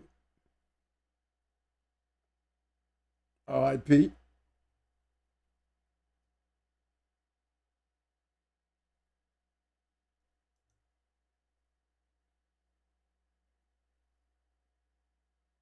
I liked it, that cross, especially when you're going looking into this stuff right here and how it drops back. That's when Adi started crossing his dogs with old Mr. Giroux.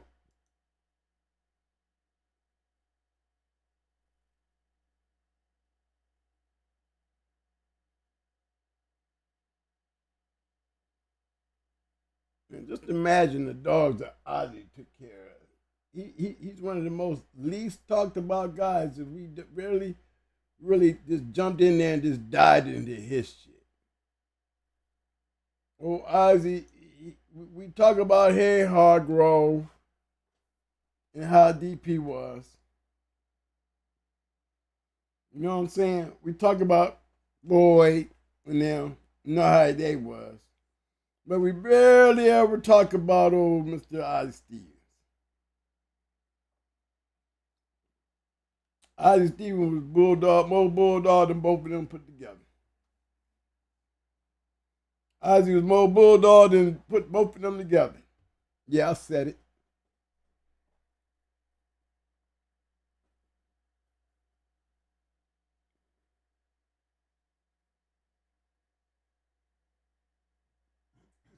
I remember the story we told him about the time that he walked up and he knew us. Yeah. You know, Ozzy Stevens knew us. Twins, come over here. Oh shit! Don't even know who he is. Ozzy Stevens. I told you he was headed to his yard. Man didn't answer the phone. He's down there to your house. You still ain't home. We going the other way. Let's just cross over here into Virginia. Crawl up the mountains. Yep, that's who we was heading to go breed Amber to. Got on that road, almost got to his crib, and there wasn't no answer. It's a nice one. All right, y'all, throw me another Zebo dog. That's a Zebo dog. Okay, we're gonna go over here and look. They definitely bred them.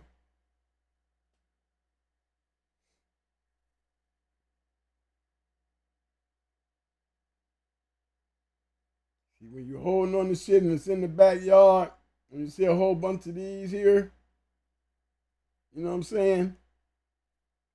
That's the home front. They ain't really stepping outside the yard. You know what I'm saying? He stepped outside the yard, got him one, and got him one.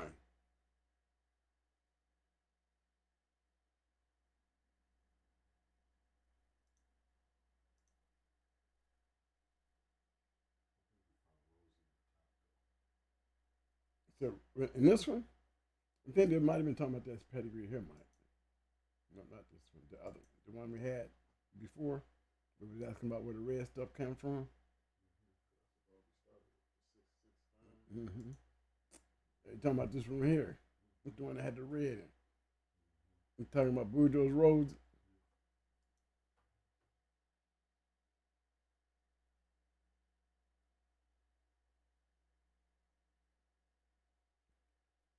If you're talking about Boudreaux's roads, I'm saying, hmm.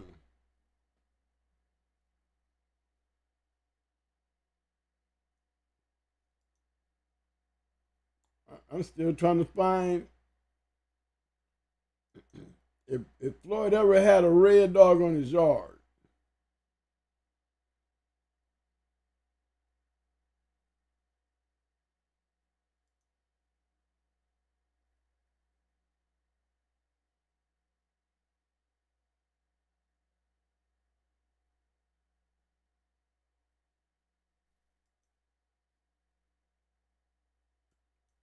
We know it didn't come from Rose.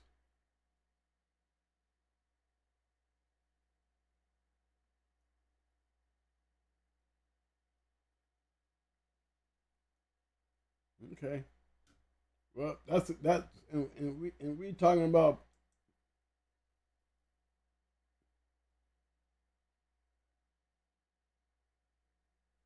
Okay, somebody give me something else. Give me something else.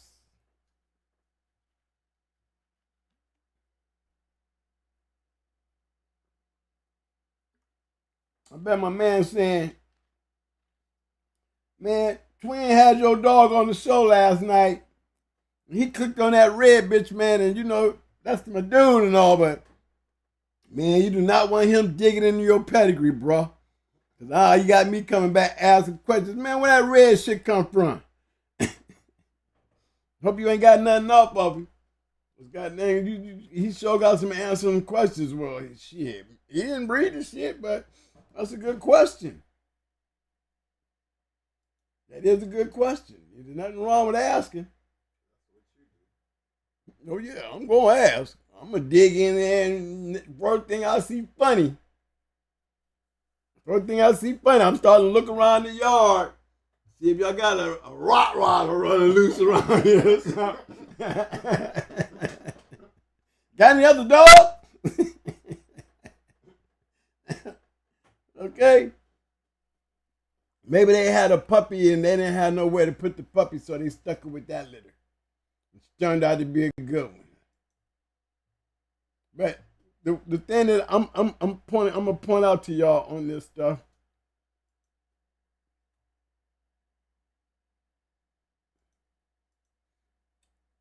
When it comes down to the crosses with Zebo, as you can see, did you see how well bred these dogs are? You see how they looking like they're doing scientific work. All this back here is all science.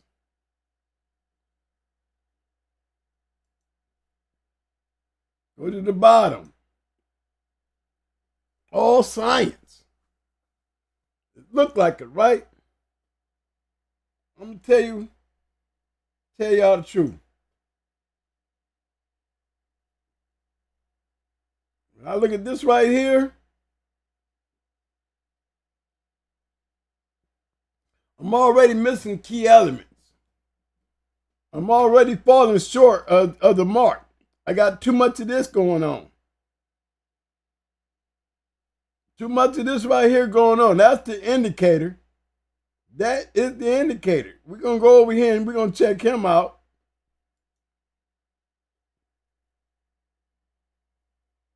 At least they're telling the truth. Good dog, he who can produce decent. But look what you're working with.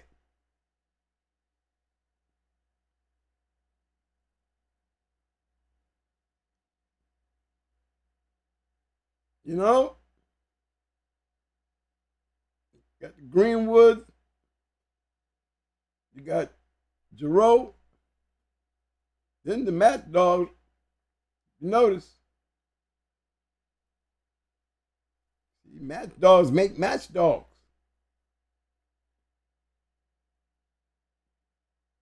Decent producer.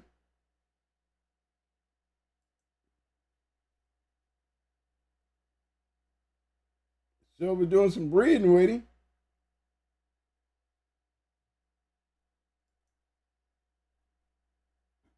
Okay.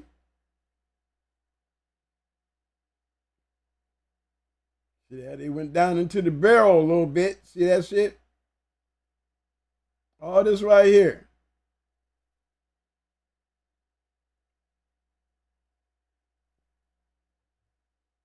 That worked for him. They was breeding the hell out of him too, wasn't they? I got 3 pages, so you know if you're in champion, I'm scanning over you. I pick up them 2-time winners on the way back.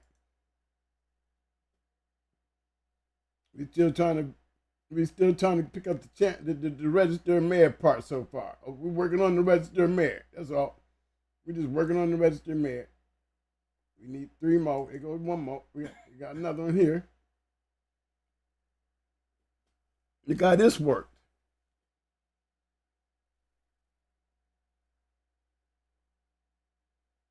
Now, this right here gave this a whole lot of help. This right here, that bottom, yes, sir. Yes, sir. See what I'm saying? See how I pointed that out? I tell you where the help coming from. Yes, sir.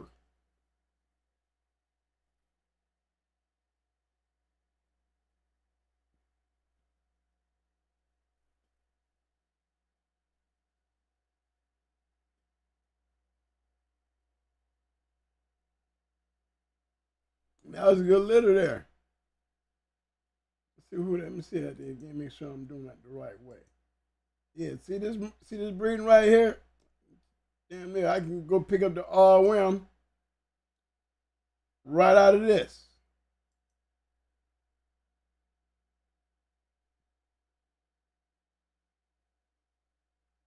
There's another champion right there.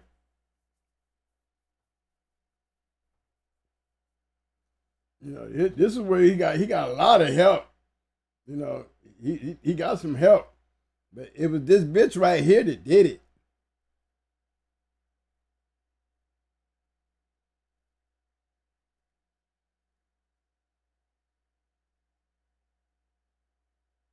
Believe that.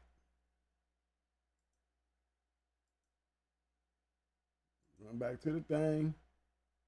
You got one more page. One more page. There they go. He got a lot of help there. Look. Picked up chain pie face. Detonator.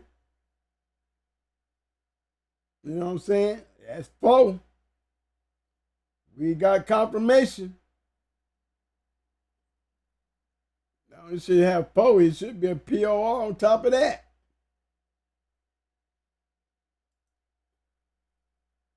This is a true pedigree of champion Face. He was not a Joey dog. Face is a full legitimate brother to Also Joe Rojo.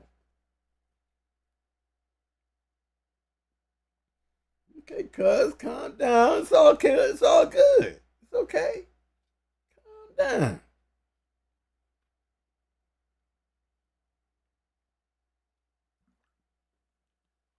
But he gets all the help in the world.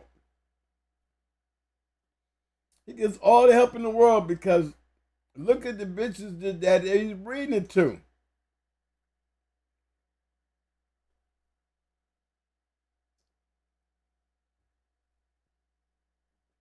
You see what I'm saying? This is where he's getting all the help. When you want to see good breedings and you doing, you know, shooting in the wind, that's what I call them bow and arrow shots. Because there's not a great uniformity, but there's uniformity as far as match dogs. You know, these dogs is going to end up going the same way back here. Pay attention.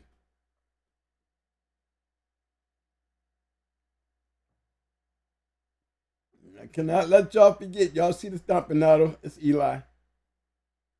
Cannot let you forget the snooty stuff. We got to call the snooty stuff boomerang because Arch Missy and boomerang were litter mates. So we think of boomerang and everybody like riding that hook on boomerang. You know, we got to ride the hook on Arch Missy too. Boomerang's sister. Definitely a producer of producers. Can't say she ain't. Gotta remember where this shit lead us to. Gotta follow the trail where it lead us to. We can say that about Boomerang. We can say it about Arch Missy.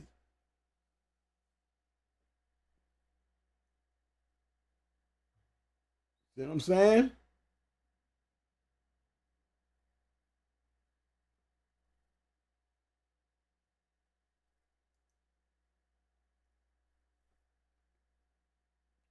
got to pay attention to what you're doing here. You know, when you see this right here going on, when you see things like that happening, good things begin to happen.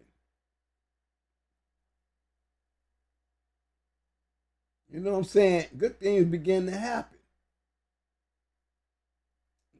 Y'all catching what I'm saying?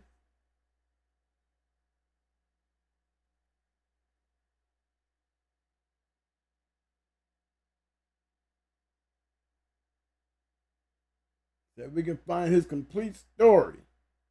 That's old Rapid Roy when he jumped on that damn timber wolf. Got down wild animal.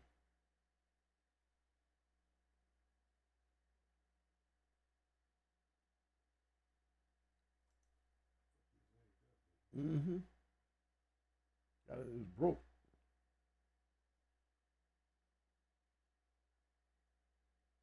That little dog right there.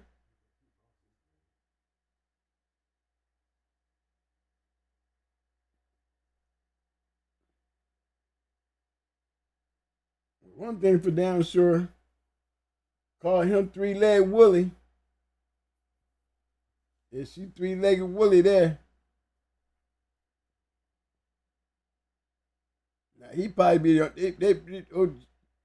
they be the only ones who run around there with a three-legged dog. We had our Jeep bitch and she was three-legged.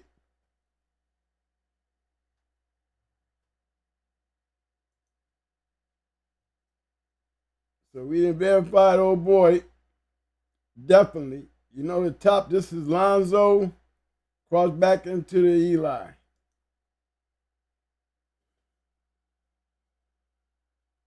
Eli, Boudreaux, Snooty, whole rundown.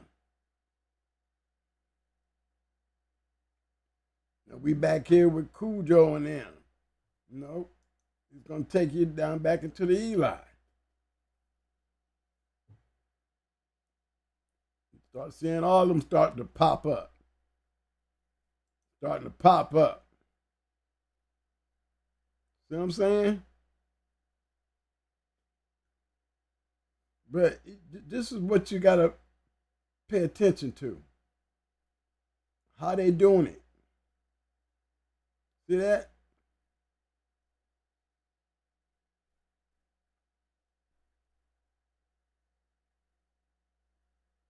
Smart. Smart.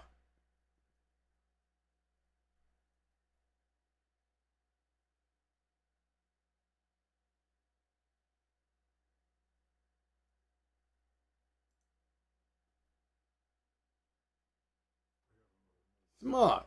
See what I'm saying, y'all?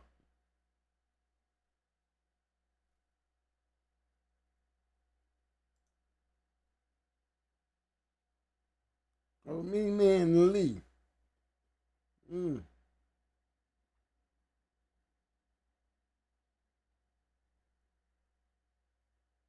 Okay, you ready for another one?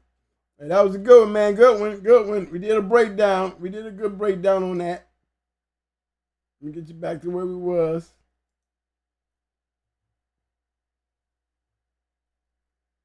We did the breakdown on face. We didn't do detonator. Let me go before I leave. Let's check out detonator. Uh-oh. And then put some bolio down in the bottom. But y'all pay attention to this. I'll run through it. We already know what he is, right? Lonzo, we know all that, right? We're going to see a lot of that. And then as you go back even further than that, you know what I'm saying? Do what was going on up here.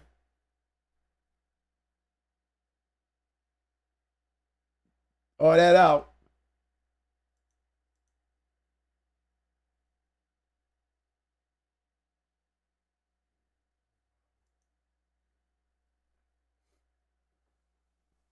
Mm-hmm. Here we go some more. See what we heading back to?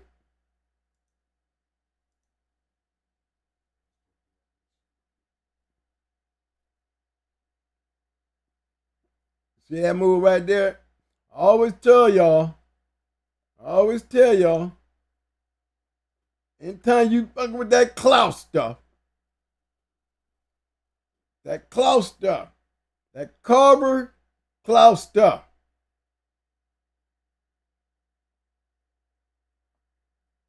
Carver, Eli, that clout stuff, that's what you're going to find in Buck and them boys.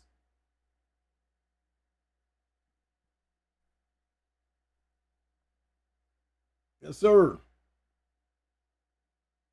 Look, you breeding these two dogs right here. Oh, Mikhail.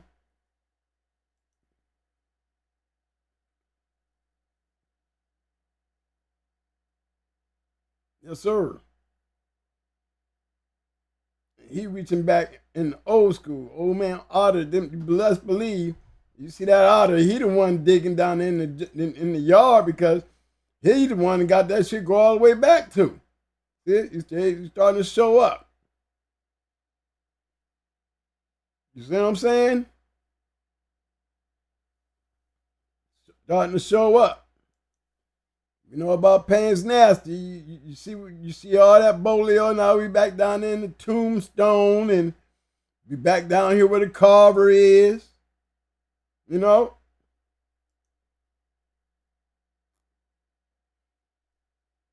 Now we back there to Mahoney's too.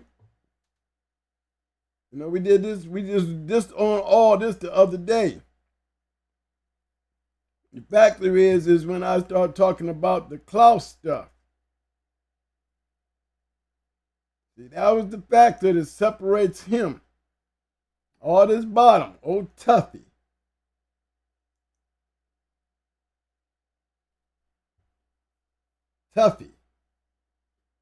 Stabber.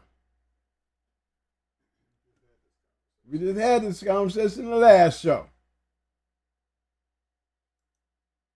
We're doing something totally different today.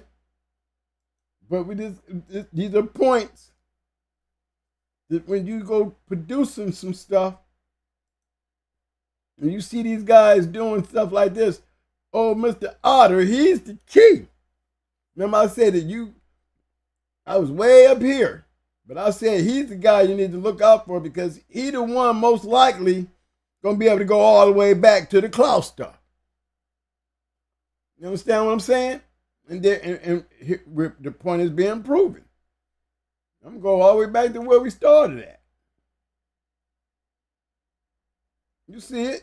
Way down here. When they started making that jump up in here, looking at it, you wouldn't even understand where it was going. This will tell you where it was going. Down here. Because we know that Mahoney's tooth, that Eli Carver Cross, Indian Bolio shit work.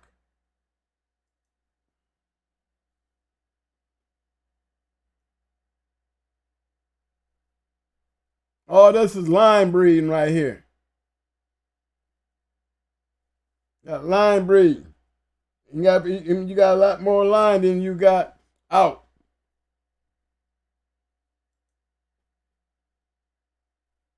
This is where we started at. One more. No. That was it. This one right here. Okay. That was designated. Okay, now we're ready for the new one, Mike. Hold on. Mike was going, he got to go back and pull whoever number that was up. Hold on. Let's get.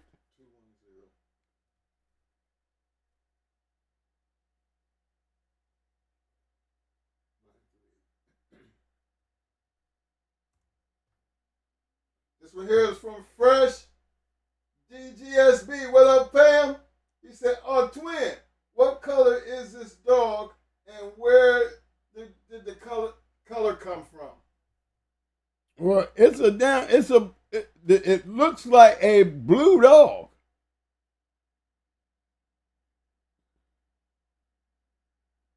It looked like a blue.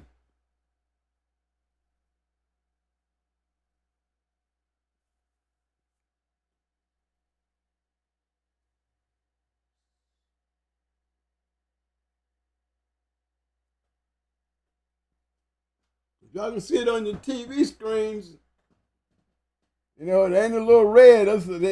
On my screen, she looks blue.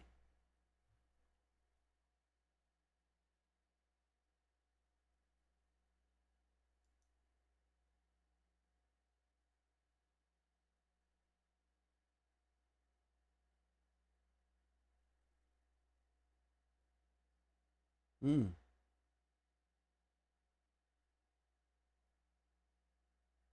Well, we're going to see here in a minute. I'm running around with the outs so far.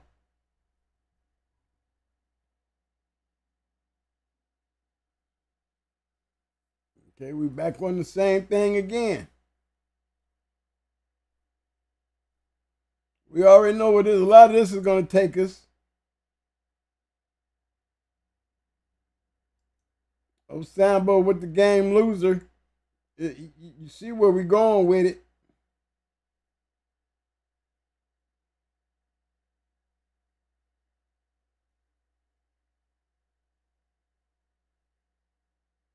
Again, we got the 3-time winner and the game loser. Very game dog lost deep game. You see where we're going with it. We can expect that. We start bumping into these same old dogs again. Same old breeding programs.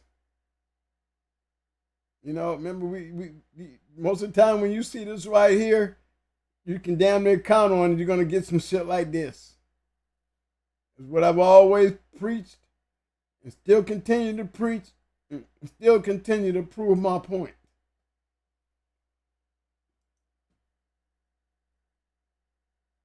Now, top, now look at the bottom. Where we going with this? See what I'm saying?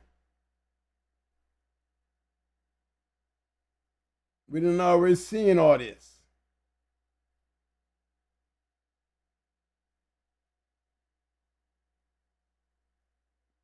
They built on this. See what this damn dog right here, 6-time winner, 1-time loser. One hell of a dog lost at an old age in 3 hours and 11 minutes. Well, I wouldn't be bragging about him losing in 3 hours and 11 minutes if he was old. No damn fault. You know what I'm saying? Leave the old dog alone. He gonna be red because I see the red in him. I see the red in him.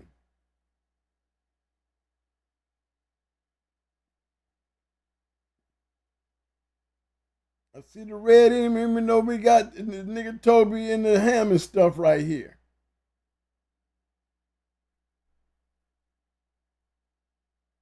But you got to keep in mind, look, this dog is a black dog. You know what I'm saying? Nigga Toby, how many times we were talking about this cross right here? Remember, we were talking about all this right here. You know, still trying to figure out how you having this black shit right here. Hmm? Hmm? Who? No, he wasn't. Diaper wasn't black. He was red. Mm-hmm.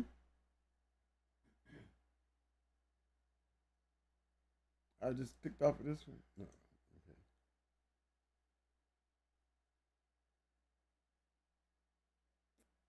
Well, they telling you old Macho was black.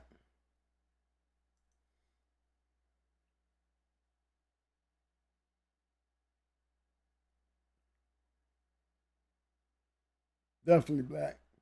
A killer and a man eater. Imagine it.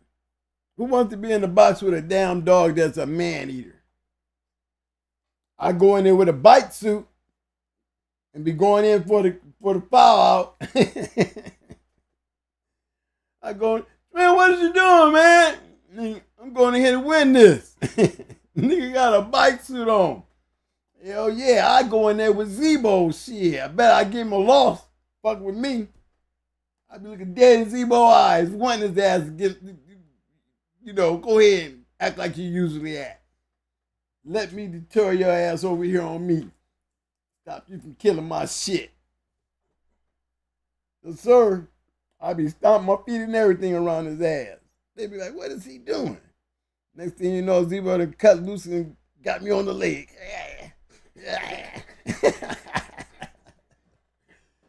I beat Zebo. Damn right I beat his ass. He fouled out. Yeah, I came in there with a bite suit on.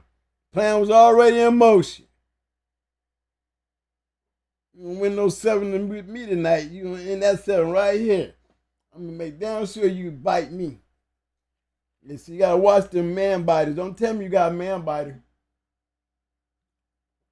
I keep the bite suit in the trunk, just in case. Sir. Better hope you don't get fanged a lot, cause you might want to keep a towel on and keep yourself dried off. The whole time I'm doing all kind of shit when them dogs are spaced apart. I'm putting my leg all back there, tapping my damn foot all around your shit while you trying to break him loose. He trying to look at the dog, but he seeing me tapping my leg back there at him. So they go turn him around. I'm gonna make damn sure that leg is a little bit further to the front than my dog. So when he cut him loose, he might have got a little mad at me messing with him and grab that mug. Yes, sir. Twin running around picking up files. I don't have that. I'm going into nothing but man eaters. I ain't doing nothing but man eaters. Yeah, well, we still working on the red. Well, we know we're going to get some red down here on Ginger. Ginger going to go back to some red because all this is Heinzel. You know what I'm saying? All this is Heinzel. Fitzwater's Goldie, Heinzel. You know what I'm saying? We just was at the last show. We've been through all this already. You know what I'm saying? We still pulling up great shit. You got this same old stuff we just came off of. So many directions you'll see when you go to pulling up good dogs. You let the proof be in the pudding. Right, we ain't trying to go there. These guys giving us the pedigree. We was on Zebo. Now we back to digging in here. Don't forget, we can go down in here and go find some Zebo and Buck and a lot of that Patrick shit. All right? My story is, it's in the genetics and how you cross it up.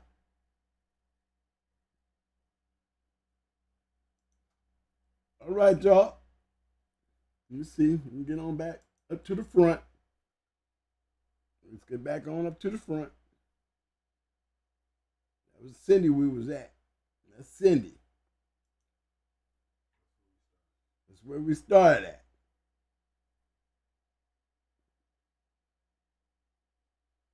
Superior athlete. Well, one thing for damn sure, this right here didn't hurt her none. I can tell you that now. Now, Sir Lancelot, this didn't hurt at all. Because this stuff right here, battle. This is the kind of stuff y'all don't hear much about this. You see these dogs. You see these dogs. You pay close attention to what you're running into. Oh, these dog men. Every one of these is dog men. They probably drink liquor together, smoke weed together, talk about this shit. Talk about it. There's one thing that we all understand. We just did this show the other day. Right? We just did this show the other day. Patrick Bolio. Bolio, Tombstone. You know what I'm saying?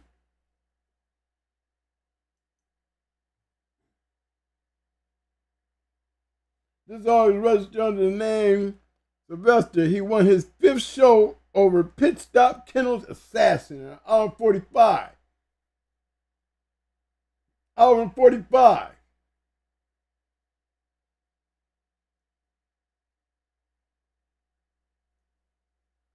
And the guy's bred though.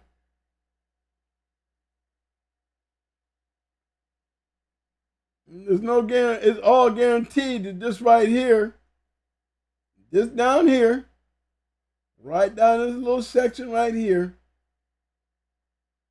See it? Mm-hmm. It's gonna bring us all back up in here.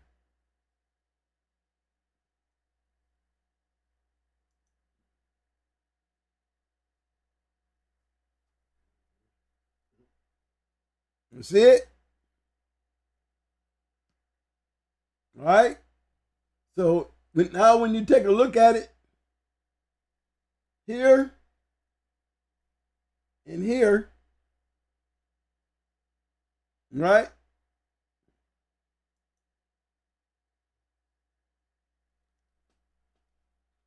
Look at that. Let me tell you about that.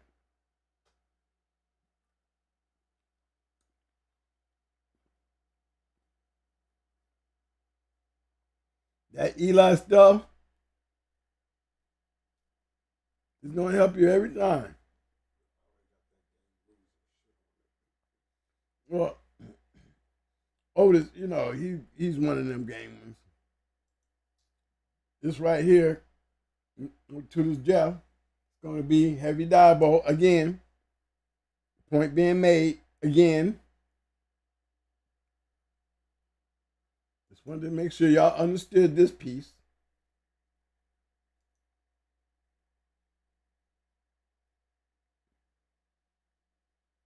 Don't forget this. You know when you're dealing with this, you're dealing with Diabo, good producer. You know what I mean? You're going to see the Klaus. You're going to see some Klaus. Y'all. Remember old Black Widow? Let me just click on him. Yes, sir. All that family red nose right there. Yeah. Yes, sir. Yeah. Look. They calling this dog Black. Y'all see Black, y'all need to put some glasses on. Look at this. Chain weight, 62. That is not a 62 pounder sitting down there that damn low to the ground. The hell? Condition weight 57. Look at this. This motherfucker's not Paul Bunyan.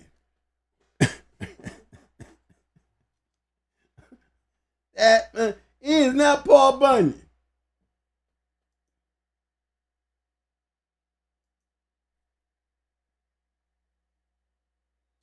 Fresh, we can't tell you where that color come from, bro. We done went back. Can't really tell you exactly where that blue come from. But you know, black dogs, red to red, you allowed to get any goddamn thing. Hey. Look at this one. They gonna call this one Black?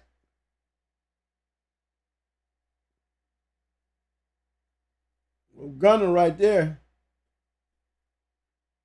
Well, Andre Jerome. Well, Gunner produced some good dogs too. He was doing good while that shit was standing up there in that New York area.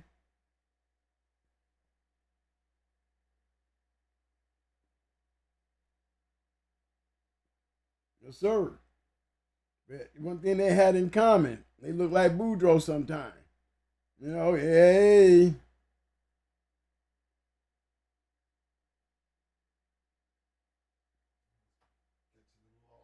Hey. Yeah, they get them because they were stretching out a little, they went a little further out. You know, when you start stepping out a little further, like they Canadian.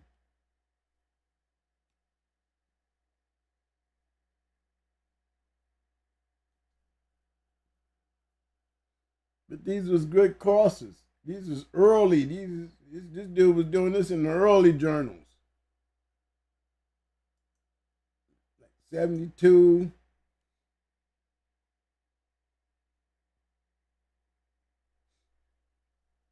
Andre was he was on a winning streak at one time, y'all. He was on a winning streak.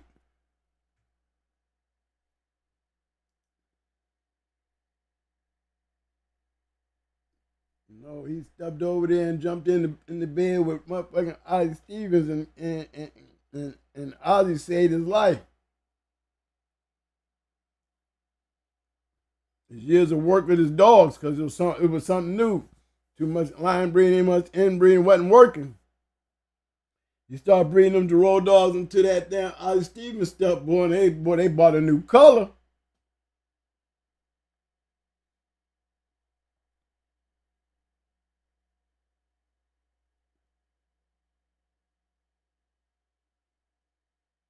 Nice bred dog though.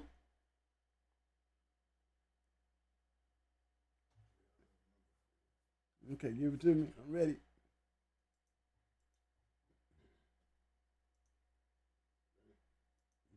One second here. Mm-hmm.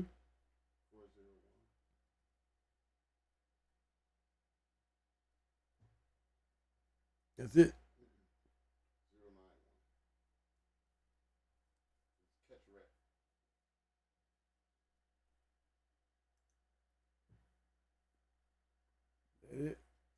401091. Nice looking dog there. Big shout out to Catch Wreck. What up, fam? Appreciate that.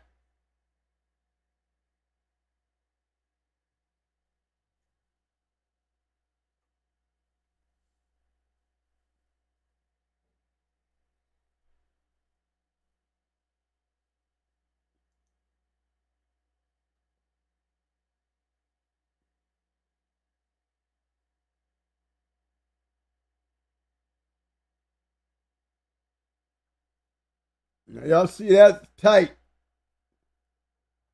That's supposed to be black. Somebody have a red dog in this damn shit. And, you be, like I said, go and check a dog running loose in the yard.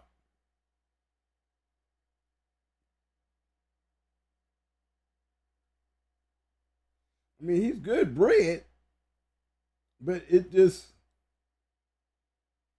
see, what y'all missing, see what you're missing, when you're throwing colors everywhere, you tend to lose certain things when you start missing. You got skull in here real heavy. And I don't know about the Trump, the Trump Midnight Girl, but let's go take a look at her. We know she's bred good. We know that.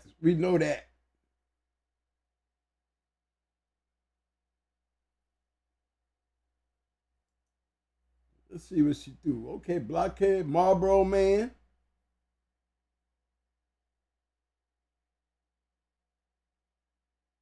Candy Girl. Yeah, we run a little short, but we're going to let them. Her. Yeah, ain't no champion though.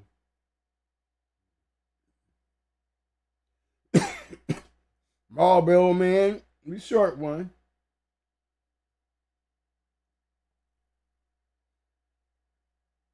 Yeah, I probably figured. But damn good bread though. Gotta give it to him on that one. A little short on the R1 though. Confirmation, yeah, though. Okay.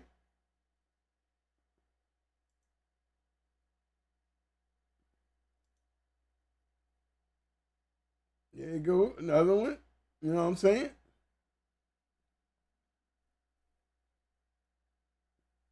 Look like she got a little hound dog in her. You see that dark fawn with the black ticking? You know what I'm saying? We laugh about those. But look, double braid gizmo. Nice breeding. Nice breeding. Good confirmation. You know, Blockhead probably one of them confirmation shows.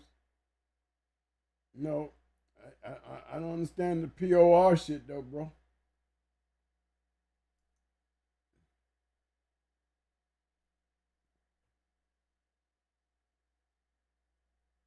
Nice crosses. You gotta admit. Gotta admit.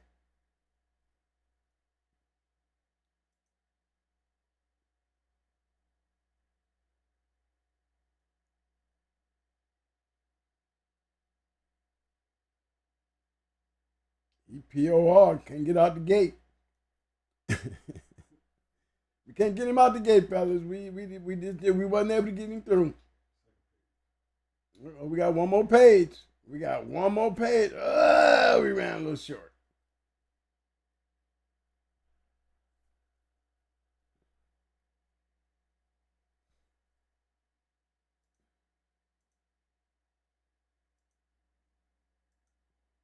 If I was you, I would be. We started off. Did we start off right here?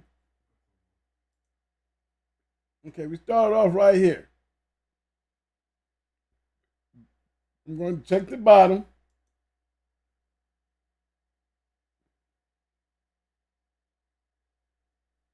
You know, we still playing in the same ballpark right here. This gonna line up with everything we just saw back there on the top. So we still safe. We tagged a little extra in there. We put a little spice on it. We did add a little spice. Yes, we did. We added some spice. Yes, sir. Let's pay a little closer attention to it, though.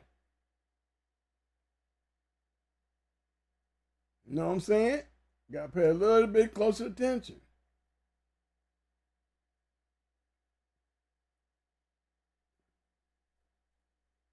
For those who don't know,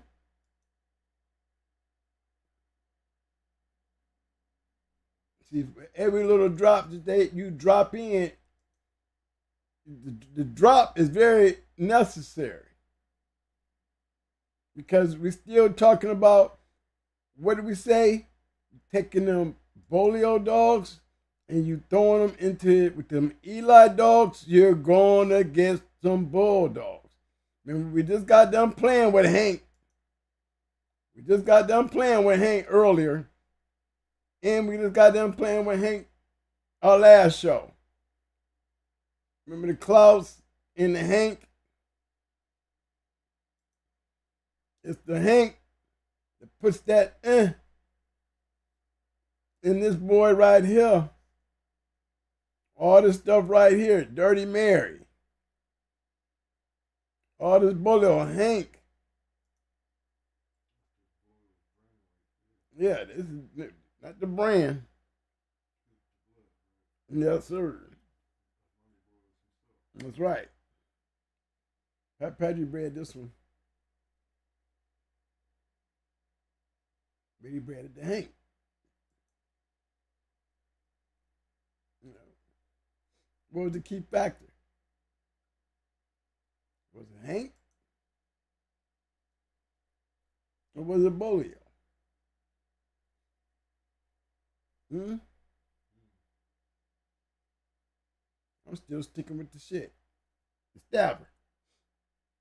Because remember I told you the brand, the Boyle's brand, then you have the other side. You got the Boyle's line. Ronnie Boyle's brand has a 3-way. You know what I'm saying?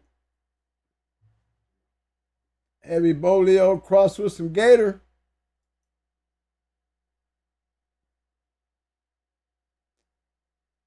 Big 7 shout out to my man Pet Dog in the house. Yo, Johnny Rockets, I see you, fam. Big shout out to my man Mr. William McNeil, I see you, fam. Even with this right here, we still playing with Carver. Still playing with the Carver stuff. Still gonna be running into all the black shit. They go Black Widow, same shit that we was talking about with Bolio on them. This same old shit. As you see.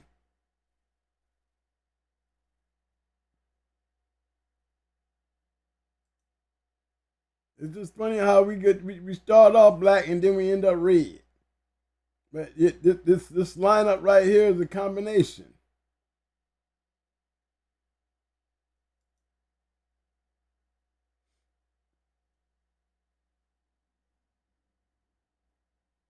I wonder if they was really starting to take black dogs and crossing them with these red ones. You know what I'm saying? Oh, Pinky, red and white. You know what I'm saying? You see all this ran down there and was speaking on it because when you see Heinzel's an old family red nose.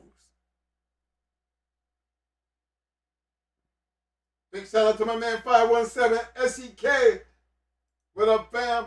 Yo, my brother, Mr. Courtney Edwards in the house. What up, fam?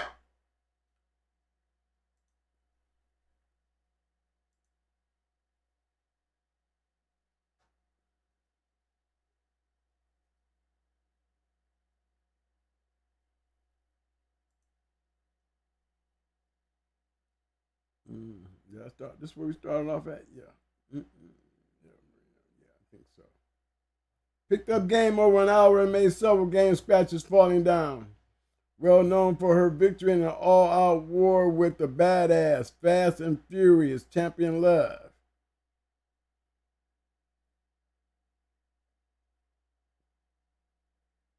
Yeah, this must have been an ugly match because this dog's supposed to be going 100 miles an hour. You know what I'm saying? Tommy Walker's, you know, he's got the right crosses up in there. Remember Eli Patrick, we already know this is all going to go back to Carver anyway. Hector, you can't forget Hector. You know what I'm saying?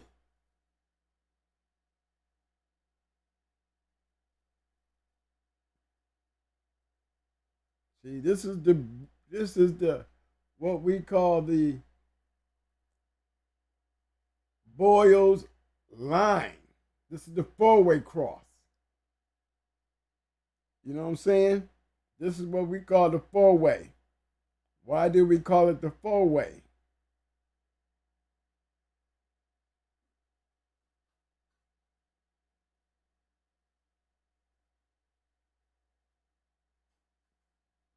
Boomerang, Bolio, which is still going back to Carver now. Pay attention to that. See what I'm saying?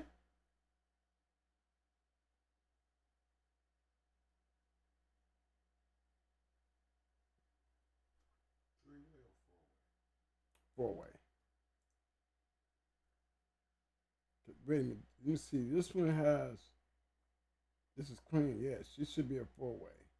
No, because I don't see the hang. Where the hang at? This one might be a three-way here. Yep. Bolio, Tombstone.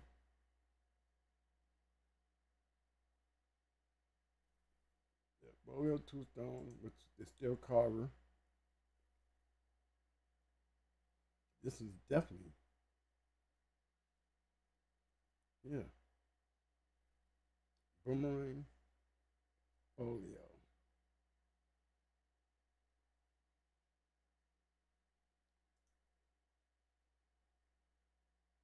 That's going to still be Carver. All this is still Carver. Even when you say boomerang, see, even when you say boomerang, you're still going back to Pistol and Miss Fight. Black Widow is still Bolio. Remember, we just did this the other show. It's not even a cross, it's a line. The whole line, you know?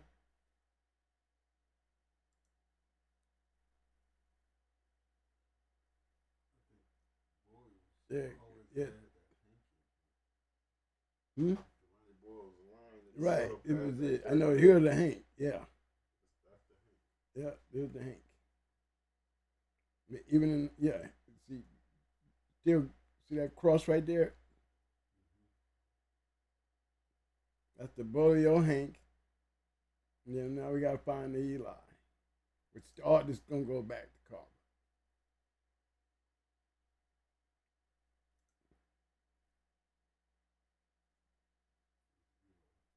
Mm-hmm.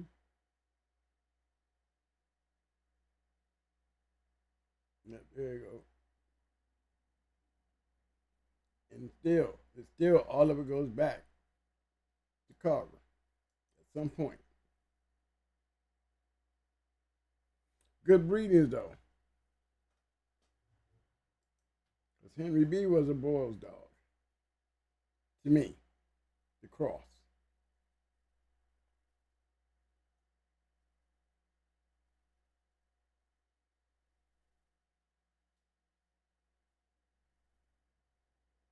See, Ronnie Boyles, that's three-way. Ronnie Boyles, three-way. Eli, Bolio, and Hank. Boyle's brand is a three-way, and then outside handicapping them, I think they're the ones that got the four-way because they're gonna have Boomerang. See, these don't have the Boomerang.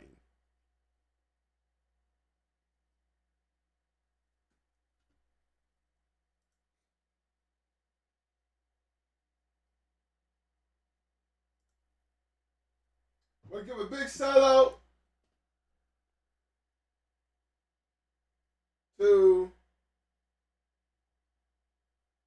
Keandra Carter. Welcome to the Shark Tank, Miss Carter.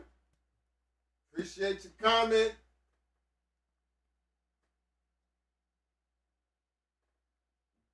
What's the comment? The comment was the Amazon driver told on him. 97 dogs is crazy too. He would have got less if he had a better lawyer.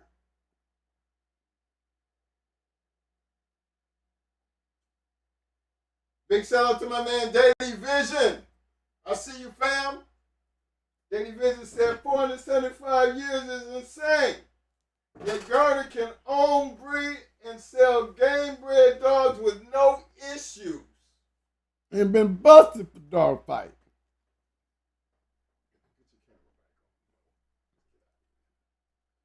Busted for dog fight, though. Don't forget that part. If he could, what? And busted for dog fight. That's where he live at. Don't you know every time he have a pig pick in that city get paid? We gotta get us a hotel. You know, they love when he have his pig picking because everybody make money. And the more we gravitate as a meeting place that we say Tom Gardner, you know, especially when the colors start getting more mixed. You got Latinos, blacks, and whites. Now, you know, the congregational completeness, it really is something to enjoy. It really is. If you ain't never experienced it, you know, try to experience one of those. Because I had a lot of fun. You know, I told y'all to meet me there. And I'm telling you, when y'all came and met me there, there's more people than he ever had. You know? It really was. It just so happened, you know, for him to proclaim that day right there with all the people that was there, you know? And for me to have all the pictures that I got with everybody, you know, it was a great day for me. Great day. Great place to meet up because evidently it worked. And then I had a chance to hang out with him and you know what I'm saying, and really get to know the guy, you know. you know, it felt good to hear him talk about how he been on our show. He sits back and watched our show and knew who the hell we was and shit. And, you know, even on Mr. Romero. You know what I'm saying? So, I guess when they figure you out, you know, and figure out, you know, because I can never be Tom Gardner. You know, it's too many other people that I haven't surpassed, even come close to even be thinking I'm anywhere close to Tom Gardner or any one of them great guys. I can just tell you what, they taught me the game, though. Understanding coming from the great late James Pope. You know what I'm saying? The great late James Pope. You know, he's the key to going hard. Because he taught me how to understand not only the concept of breeding dogs, but the understanding of breeding winners. Now, let's get back on this, the Amazon man. That means evidently that the Amazon man can pull up, jump out his damn truck, and go running up on your damn porch to drop a box off, and hear 90-something dogs barking, he gonna be nosy. Because ain't nobody meet him at the door. You didn't hear a ring, ding, ding. Just leave it there. You know what I'm saying? That man came home and found a package on his door. And probably the next day, he got a house full of police all in his yard. All because of the Amazon man.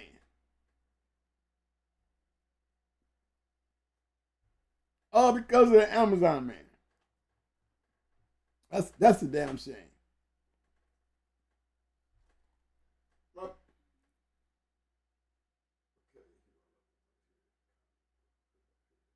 My question is, did he have an open, straight through walkway from wherever he lived to his backyard? Or did the Amazon man walk up to a fence? A fence. Maybe it could have been a stockade fence, board over board.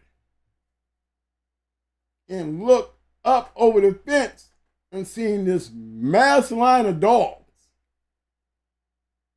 Keandra Carter said, my peoples know him. The hounds they wasn't even tattooed up. They had collar rash, shake my head. And whoever Keandra Carter is said they on their girl's account. So I don't know who you are, but you know what's happening. And it's just crazy to see they didn't have no pictures of the dogs being in a bad situation. Even though it was 97 dogs, I didn't see no skinny dogs. I didn't see no shit. I didn't see none of that. All I seen was a bucket full of chains and collars.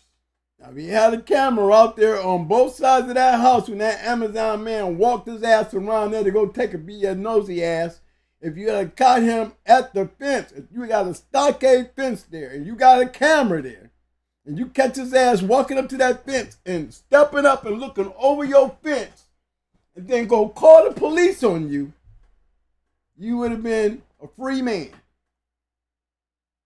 You've been a free man. Because no way in the hell you're going to tell me that Amazon man saw them dogs in plain view. He broke the law. I can guarantee it. He broke the law and told and got away with it. Can't nobody walk up to your fence, stand on a brick, jump up on your fence, look over your fence, and go call the police on you. And then the police come, they look over your fence, and they open your fence and start taking your dogs. That is against the law. You guys got to understand that. Animal control can't go in nobody's yard and look over any damn fence without a warrant. They can't come to your fence and take that camera and stick it over your fence and go click it.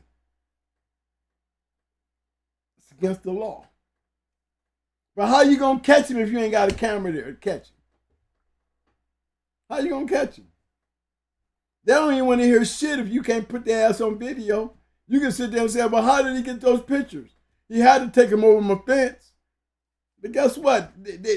They done made you look like shit. They don't even give a damn how he got those pictures by now. Because you didn't stop him at the pass to go hit play. Look at this shit. Look at it. So everything that happened, if you got him on video, everything that he did, anything after that is out the window. Out the window. That's right. It's like the police coming up in up to your house, walk up on your porch, and start looking through your window, and be like, in plain view. And how's anything on plain view when you is already breaking the law on the porch looking into my damn house? Why you think because you wear a badge you get allowed to be a peeping Tom? The law don't give you the right to go peeking around my damn house. You understand that? These are things y'all need to know, but they don't mean shit if you ain't home. By the time they get done slapping mud on you, they ain't even thinking about how he broke the law. They too busy trying to burn your ass. They don't give a damn about what he did now, because if you act like you trying to give a damn, they're going to have so much trash on you where it's like you was talking to nobody. You don't need to be talking, gentlemen. You need to be pressing play. Pressing play, because that's the only time they don't talk. They can't talk. They got to sit there and watch. They ain't got to sit there and listen to you talk. All you got to do is push play. You got to catch them. Don't wait till after the fact you're trying to explain shit, because there ain't nobody listening. Your damn lawyer ain't listening. Trust me on that. Because there's nothing there to prove. You know, you cannot prove anything coming out your mouth. You had a video of your yard. You would have had a video of them coming to your house. You would have had a video snatching dogs off your yard, off your chains, walking them off to the damn truck. And you would have seen 97 dogs getting taken off your yard in good condition. And they ain't got to say a damn word, just push play. And you know damn well if they go up in there and snatch that box out of there, you know damn well there's a box and there better be a video on it. Better be a video, it better not come up missing. It better not come up erased. Better not. You know, because that's the first thing you need to go hollering. First thing. Because you know they're going to go in it. And if they don't like what they see, you might come back with your box broke or tampered with. You know what I'm saying? That's why if you home, if you ever get jammed up and it running up in there, I always keep a USB right along with my recorder and my camera, my security system. I also keep a USB plugged in it in case I ever got to snatch it. They ever run up in my shed again, I'm going to snatch my USB and they can have that box. And if they think they got away with something, holy Jesus, I got you. I got you red-handed, trying to lie. Because you need to catch them lying, because they don't do nothing right by the book. Guarantee you, they never do nothing right by the book. It's just you can't catch them because you don't have the understanding of what it takes to catch them. You got to literally catch them on camera doing this shit. There's a lot of things that they do that, you know, they distract once they do it. They put all the pressure and the heat on you, and that distracts everybody else from looking at what they did, because everybody's focused on you. And to turn around and give out some 475 damn years. 475 years. Now, I know damn well that shit's going to get appealed. And I'm pretty sure the judge knows it's going to get appealed. His whole thing to this was he was trying to make a statement. And I don't know if that statement had color to it or not. You know, he needed to do that one more time and show that he's willing to do it on both sides of the fence. You know what I'm saying? He needed to make an example in return. You know, because, you know, me as I'm both, you know, but at the same time, you know, I come from the dark side of the community. So my issue with this is there a way that you treat us compared to the way you treat them still? Because like you say, you know, I know Fat Bill, he went to jail like I went to jail. So, you know.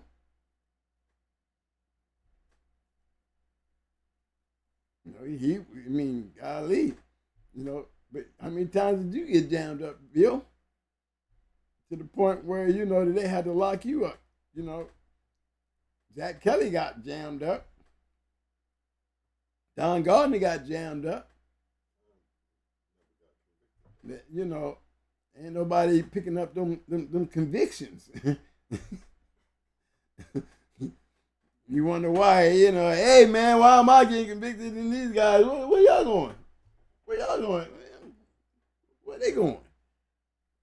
You know, then Bill got a right to sit there and say, well, man, I'm asking where they going, they leaving, and I'm staying. Well, Bill, at the time, boy, you was out there with your magazines and selling them videos. I think it was them videos that was killing you. You know, if you're doing mass, you know, production and demand, you know, they probably ran up in this, you know, the video you was selling. Oh, hell no. This man is selling goddamn dog fighting videos. I think that was the stabber. I think everything else would have been cool, but he had those videos. Well, you know, you got people telling on you. You know, that's what happens when you're not liked. When people don't like you, you know, they tell on you. Especially people who ain't used to going to jail. First thing, you know, and this is honest, you know, first thing when you're white, you know, you hear prison cells. First thing you think is, you know, you look at the population numbers in the country and be thinking about, you know, y'all had that number down real good. You know, they more prisons got more black people in it than anybody else. Well, come on. First time you think you can't go to jail, first thing you thinking, I'm gonna be there with a whole bunch of black people. Oh, you grew up with us, you wouldn't have no problem, bro. You got your back. If you didn't go up with it, there's a party in the jail there for you, cuz it's gonna, you know where your place be. You just going over there where they at and hang out with them. You be all right. If they don't like you, they're gonna kick you out there in the cold. Then you're gonna get out there and get jammed up with the bears. Prisoners like that, you know. Everybody does their own time, but it's a whole different world in that prison. I learned my lesson. You know, I mean, come on, they gave me 30 months for a baiting charge and 2 bottles of steroids. 30 months. I did more time than Michael Vick. Come on, make any sense? Well, guess what? It's not supposed to. See, you have to satisfy the media. See, when the media gets involved, your case gets worse. Because you go back and look at the news people who's playing your case on the TV, and then go take a look at their comments. Or they tar and feathering you, bro. They didn't put you out there in the dog's chain space. And they got you hooked up on a chain. Yeah, like, you need to take him over there and chain him up to one of them chains and leave his ass there. You gonna hear all kind of crazy shit. But that's the reason why the prosecution does it. Because they want that. They need that. So when they go picking their juries, You know, it makes their case even more when they publicize it. They want everybody to know. How many people on the jury know the story? You see? Your jurors are your peers. See, I was just, like I said, in my case, I was just lucky. I had a lawyer on mine. They tried to get rid of the lawyer, but it was too late. You used up all your exes. It's too late. You used up all your exes. You know, and he was one of them that was like first to say, he made it clear to everybody, do not believe everything the police or anybody that wears a badge say. Don't take everything that they say like a grain of salt. You got to take it like that because 90% of the time they're lying. And this is a lawyer.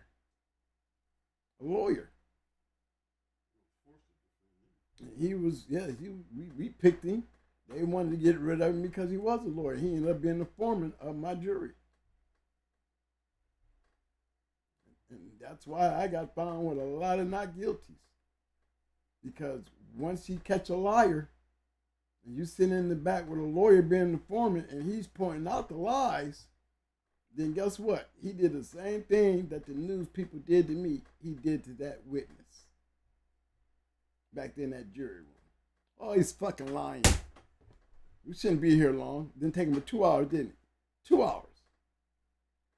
2 hours. 2 hours of him telling everybody this man full of shit. Did you hear the witness about the chest spreader? Did you see how he busted her out with the chest spreader? What did I tell you? This whole case is a bunch of shit. Now, we got the video. He was baiting, but if he was intending on fighting the dog, why didn't he fight him then? Because he had fought the dogs then, and every one of those breathing and all that shit would have stuck because there I am fighting the dog. There would have been no reason why they couldn't have found me not guilty to all that shit if I'm sitting here fighting the dog. But all I was doing in the video was literally, if the training thing was in the Florida law back then, I'd have fought that.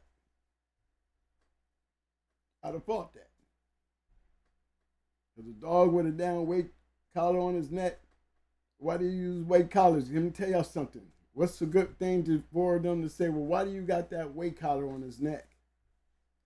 Because this is a very active, aggressive dog. The weight collar exercises him, keeps him worked up so he can keep settling down. Because that's what the weight harness and the weight collar does. It is really a training piece of equipment to put on your dog if your dog is very hyperactive. What's the best way to calm a goddamn crazy dog? Tire him out. You put him on the chain, back on the chain, what do? They go right to bed. Yes. So if anybody asks, why do you have those weights on your dog, or why do your dog walk around with that weight collar? Because that's the best place to work a dog, around his shoulders and neck. Why around his shoulders and neck? Because the active dog, all his power is right there in that area. Yeah, we got legs that's kicking us, but we really usually dig in. And look at all that weight you sitting on, them shoulders. You slow him down, tire him out, go put him back on the chain, and guess what? He's not barking all night. So y'all put that in your phone book under need to know so you can explain these things. It doesn't mean that you're conditioning the dog for dog fighting. And if you think I'm lying, the book Leesburg, the equipment book, Leesburg, Leerburg, they sell weight harnesses and weight collars. But they also are a dog training supplier. And it was, look in their magazine, in their catalog, you will see the harness and the weight collar, and it clearly explained to you the purpose of why they put them on their dogs. It's all part of dealing with an aggressive dog, whether it bites people or likes to fight dogs. Tire that dog out, he's not as aggressive as you think he is. And that's really literally what my video was showing. I was literally took the video to show my man that when his dog is tired, he don't want to fight no dog. He ain't trying to fight no dog when he get tired. You was worried about your dog being over aggressive. Well, this is what your dog looks like when he gets tired. I can guarantee you put him back out on the chain, he's not going to have all the other dogs riled up now. Because he ain't trying to be bothered with this dog at all. But you see him tired. You know what I'm saying? Like I said, if the training part of it would have been in the law like it is now, I'd have fought that. That I took that and accepted the fact that, it's considered baiting. Baiting is considered having a greyhound chase a rabbit is baiting.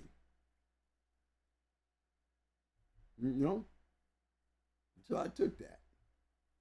But for, all these dog fighting charges and shit like that, thanks to the foreman of the jury to realize that when you see bullshit, put it out there, because it could have been anybody else that wouldn't have understood that part. And I would have been convicted of all that. Literally. Because, what's in their head. Everybody don't see the sense. That everybody's thinking on emotion because the prosecutor's going to put it to you, the jury. Where the jury is thinking more in emotion than actual facts. Always remember, to get convicted, you don't convict it because you're innocent. You get convicted because the prosecutor does a better case of getting you convicted. Because it's their house. They all, at some point, get together and have their dinners and balls and events and, you know what I'm saying? They see each other every day. Lawyers, judges, prosecutors, they're all in the same business. And give a damn how much you pay your lawyer. You paying him. You know what I'm saying? And he's either going to take your money and try to do the right thing, or he going to take your money and don't do nothing. The best way to deal with shit like that, man, is be your own damn lawyer and protect yourself at home. If you're going to be feeding these dogs, taking care of these dogs, trying to do the right thing with these dogs, then you better understand, regardless of whether you're doing the right or the wrong thing, if you don't have certain things in place to protect you, I don't care how right you are, the trouble that they will put you through, the headache that you will have is not worth the headache. And all you can do is put a little camera there with some Wi-Fi and put an eyeball on your property. And I'm going to leave it right there. Yes, sir. Be safe, guys. Backstreet. Hey, it's like talking to a drug dealer and don't know who you are. I just know you out there on the block somewhere working. Be safe. Be safe. Be smart. Every time they snatch up one, we get two more. I say the same thing about the backstreet. You know what I mean? Be safe. Be smart and protect yourself. There's no way that you can be lax. It takes discipline to take care of a dog. It takes discipline also to stay free. As soon as you lack that discipline, taking care of your dog is the day your yard start looking raggedy. As soon as you take your discipline and take it for granted, it'll be the day that they hit your yard and they take all your shit for nothing. So do the right thing whether you're doing the wrong thing. It all falls under the same shell. Be careful. Protect yourself.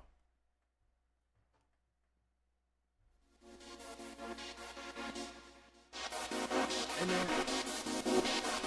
All right, folks, I need y'all to help me out right quick here. I need y'all to give me some thumbs up, thumbs up. Thumbs up, thumbs up.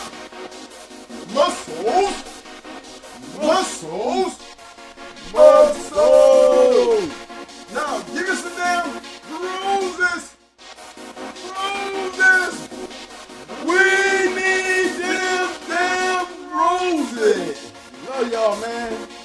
Y'all know what's up. Y'all know what's up. Y'all know what's up. Let me get in here. All right, y'all. Good conversation. Had to, you know, address these things that we might take for granted.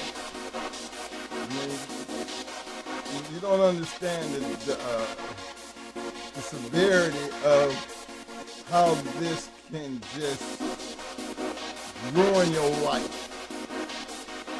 And then the man had 97 dogs, and I still remember, and I still say this, at 97 dogs, they never showed a picture of them dogs in distress in no kind of way. And like Miss Carter said, even though he was on the girl's account, he made a great point. The dogs wasn't nicked up or anything. A little collar rag. 97 dogs, you know, always on the collar. I mean, that's a lot of damn dogs. But the cameras, the news people didn't have pictures of the dogs and the condition of the dogs. You know, that's the thing I've been talking about. But all it took was all the collars in a pile and all the chains in a bucket, and that made him a dog fighter. That's sad. 475 years. Come on, man. I mean, I know I see some of y'all talking about the nosy Amazon man, but even still, he could have broke the law being nosy. He could have been breaking the law being nosy. And just because of his complaint, you mean to tell me that took them people to come out to that man's yard and start snatching dogs off, but yet these dogs are in great condition, they ain't scarred up. I mean, what all of a sudden made them want to take all the dogs and make that man a dog fighter? To cost him 475 years of his life. Y'all need to think about that shit. Because we know the Carters ain't lying. They said that people know them people. They know the situation. You know, if you go look at the news, you know, and the stories they've been having, you don't see no dogs that are in bad shape. None. I mean, you couldn't show us no dog. I hear you talking, but you showing us collars with no dogs and chains. But you ain't showing no dogs that was in bony, skinny, looked like he was starving, nothing. You know, what was that case based upon for 475 years? Think about that, y'all. And truly understand the importance of why we tell you to turn them damn cameras on. While you're out there with the camera on, go ahead and check them chains. Clean up that shit. Feed them dogs. Get that clean water back out there. Because, man, that's just another sad day, man. Because to me, they did not catch that brother. At no point did I hear them say they caught that brother fighting dogs. And because of that same situation, caused another innocent man to be looking at 20 years. And even him getting 20 years, he only had to do 5 and spend 15 on probation, on parole, however they do it. That's still ridiculous because neither one of them was caught fighting dogs. I mean, where is the win at, man? I'll tell you where the win is. You put them cameras out there. Create your own defense. You need it. Discipline not to be doing stupid shit in your yard. You won't be doing no stupid shit in your yard. Like I said, remember, you got a nicked up dog out there. The camera gonna catch it. Make sure you save that. Make sure you tell them, save that broken chain. Save that broken collar, that clip, everything. Save it all. Save it all. Because you gotta have something to say why. Because anybody who had these dogs, and we have all had kennel accidents. They're uncontrollable. You know, it's important to keep these dogs with the right collars and chains. look what it looks like when they off the chain, running out biting people and killing people. To me, that's where the lack of responsibility falls in. These dogs they're escape artists. Come on, man. Act like you know that already. You know? You're supposed to make sure they're not digging under the damn pen or digging under fences somewhere. Or biting through the fence. I mean, there's so many things that come with the responsible dog man that can cost you your whole entire life and livelihood. And then your dog. You know, my thing is, don't be afraid, just be responsible. Because it's a big responsibility to even own these dogs, let alone, you know, try to do the right thing with them. Just because you're doing the right thing with them don't mean you can't be in a world of shit. Because I heard the same thing, the Carters. I heard the same thing. The man hadn't been doing nothing with them dogs. You know, whether he was or whether he wasn't, it was never in the evidence that he was caught doing. And if a treadmill and having 97 dogs made you a dog fighter, then I mean, Tom Garner, y'all know Tom. I ain't trying to throw his name around like he's doing anything bad, but look here. There's a whole lot of them back in the day that had a lot more than 97 dogs and was getting away with it. And they was getting caught doing it. Maybe times have changed. Well, that's why we kind of be looking at, you know, drugs and dogs don't work. Dogs and anything illegal is never going to work. It just brings a bad look on the dogs themselves. And that's the responsibility of the dog man or woman, the owner. Be responsible. Just because you think you're clean, you're doing the right thing, that don't mean nothing. So just keep them things in mind. And you know, the rest of the day we were just talking about just things of the past, things that they was doing back there, and then we can go and just look at the pedigrees. And it's funny how as we move up in history, you see them breedings never really ever stopped, y'all. I mean, we could take them breedings all the way from way back there and work them all the way up into the now. We can still say and look and see that this shit here definitely works. It was just funny today that we were still running into shit that we had just went over Friday. These are totally different dogs. Not meaning to do that, but then this is how the game evolved over the years. That right there is just a good indicator that there is a process to this game. When you understand the process and your role and what role you tend to play in this game determines the product that you create in this game. Not everybody can be a Tom Garner. They don't take to be Tom Garner to create great dogs. That's all I'm saying. Regardless if it's competition or you need a night game. A good dog is going to be a good dog regardless of where you're at. It's just up to you to be able to stand on what you create. So until Friday, y'all, until Friday, we'll be, just doing the same old thing. But for tonight, I want this one to be for all my dog people. This ain't about the dog. This is about my dog men and women, my dog fanciers, my American Pit Bull Terrier dog family, community. You don't do nothing right.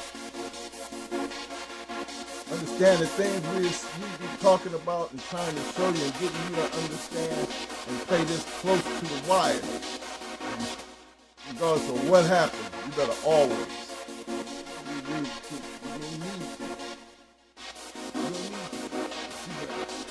Always scratch the win. Your life is going to depend on all the things you do. And your dog's life is going to depend on it.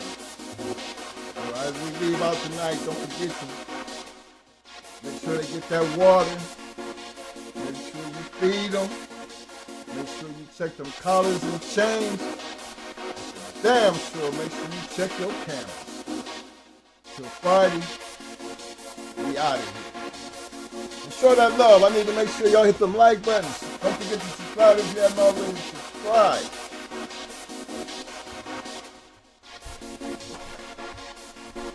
Somebody put me back in. What's on your dog tonight?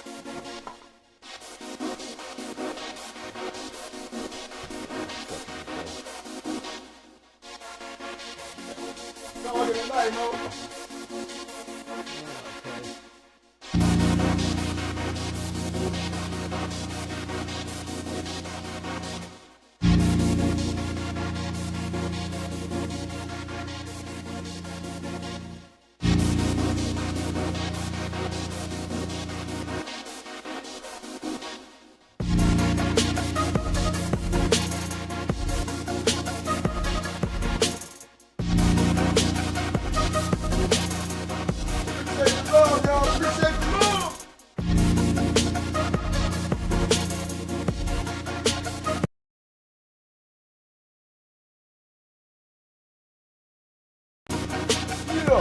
Yeah.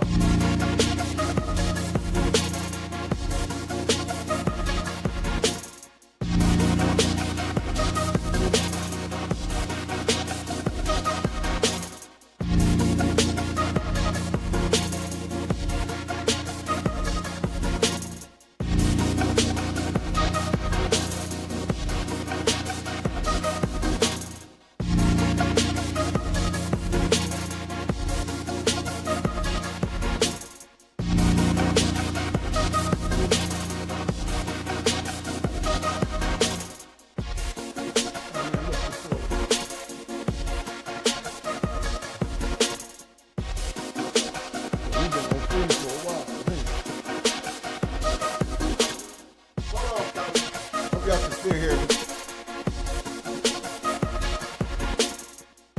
Hold on.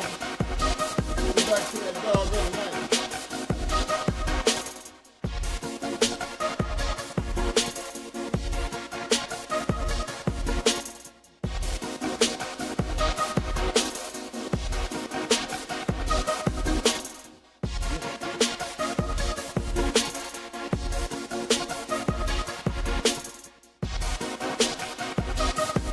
Y'all can still hear me. We're going to try that dog in the night some other time. You know, screen pros. I don't want to do all the reboot. Just to go back to that now. King Arthur. King Arthur. Five-time winner. Man champion King Arthur.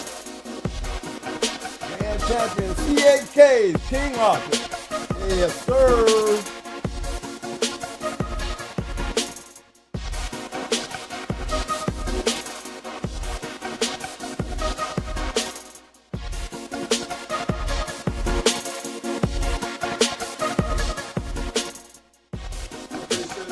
Talk about that now, King Arthur.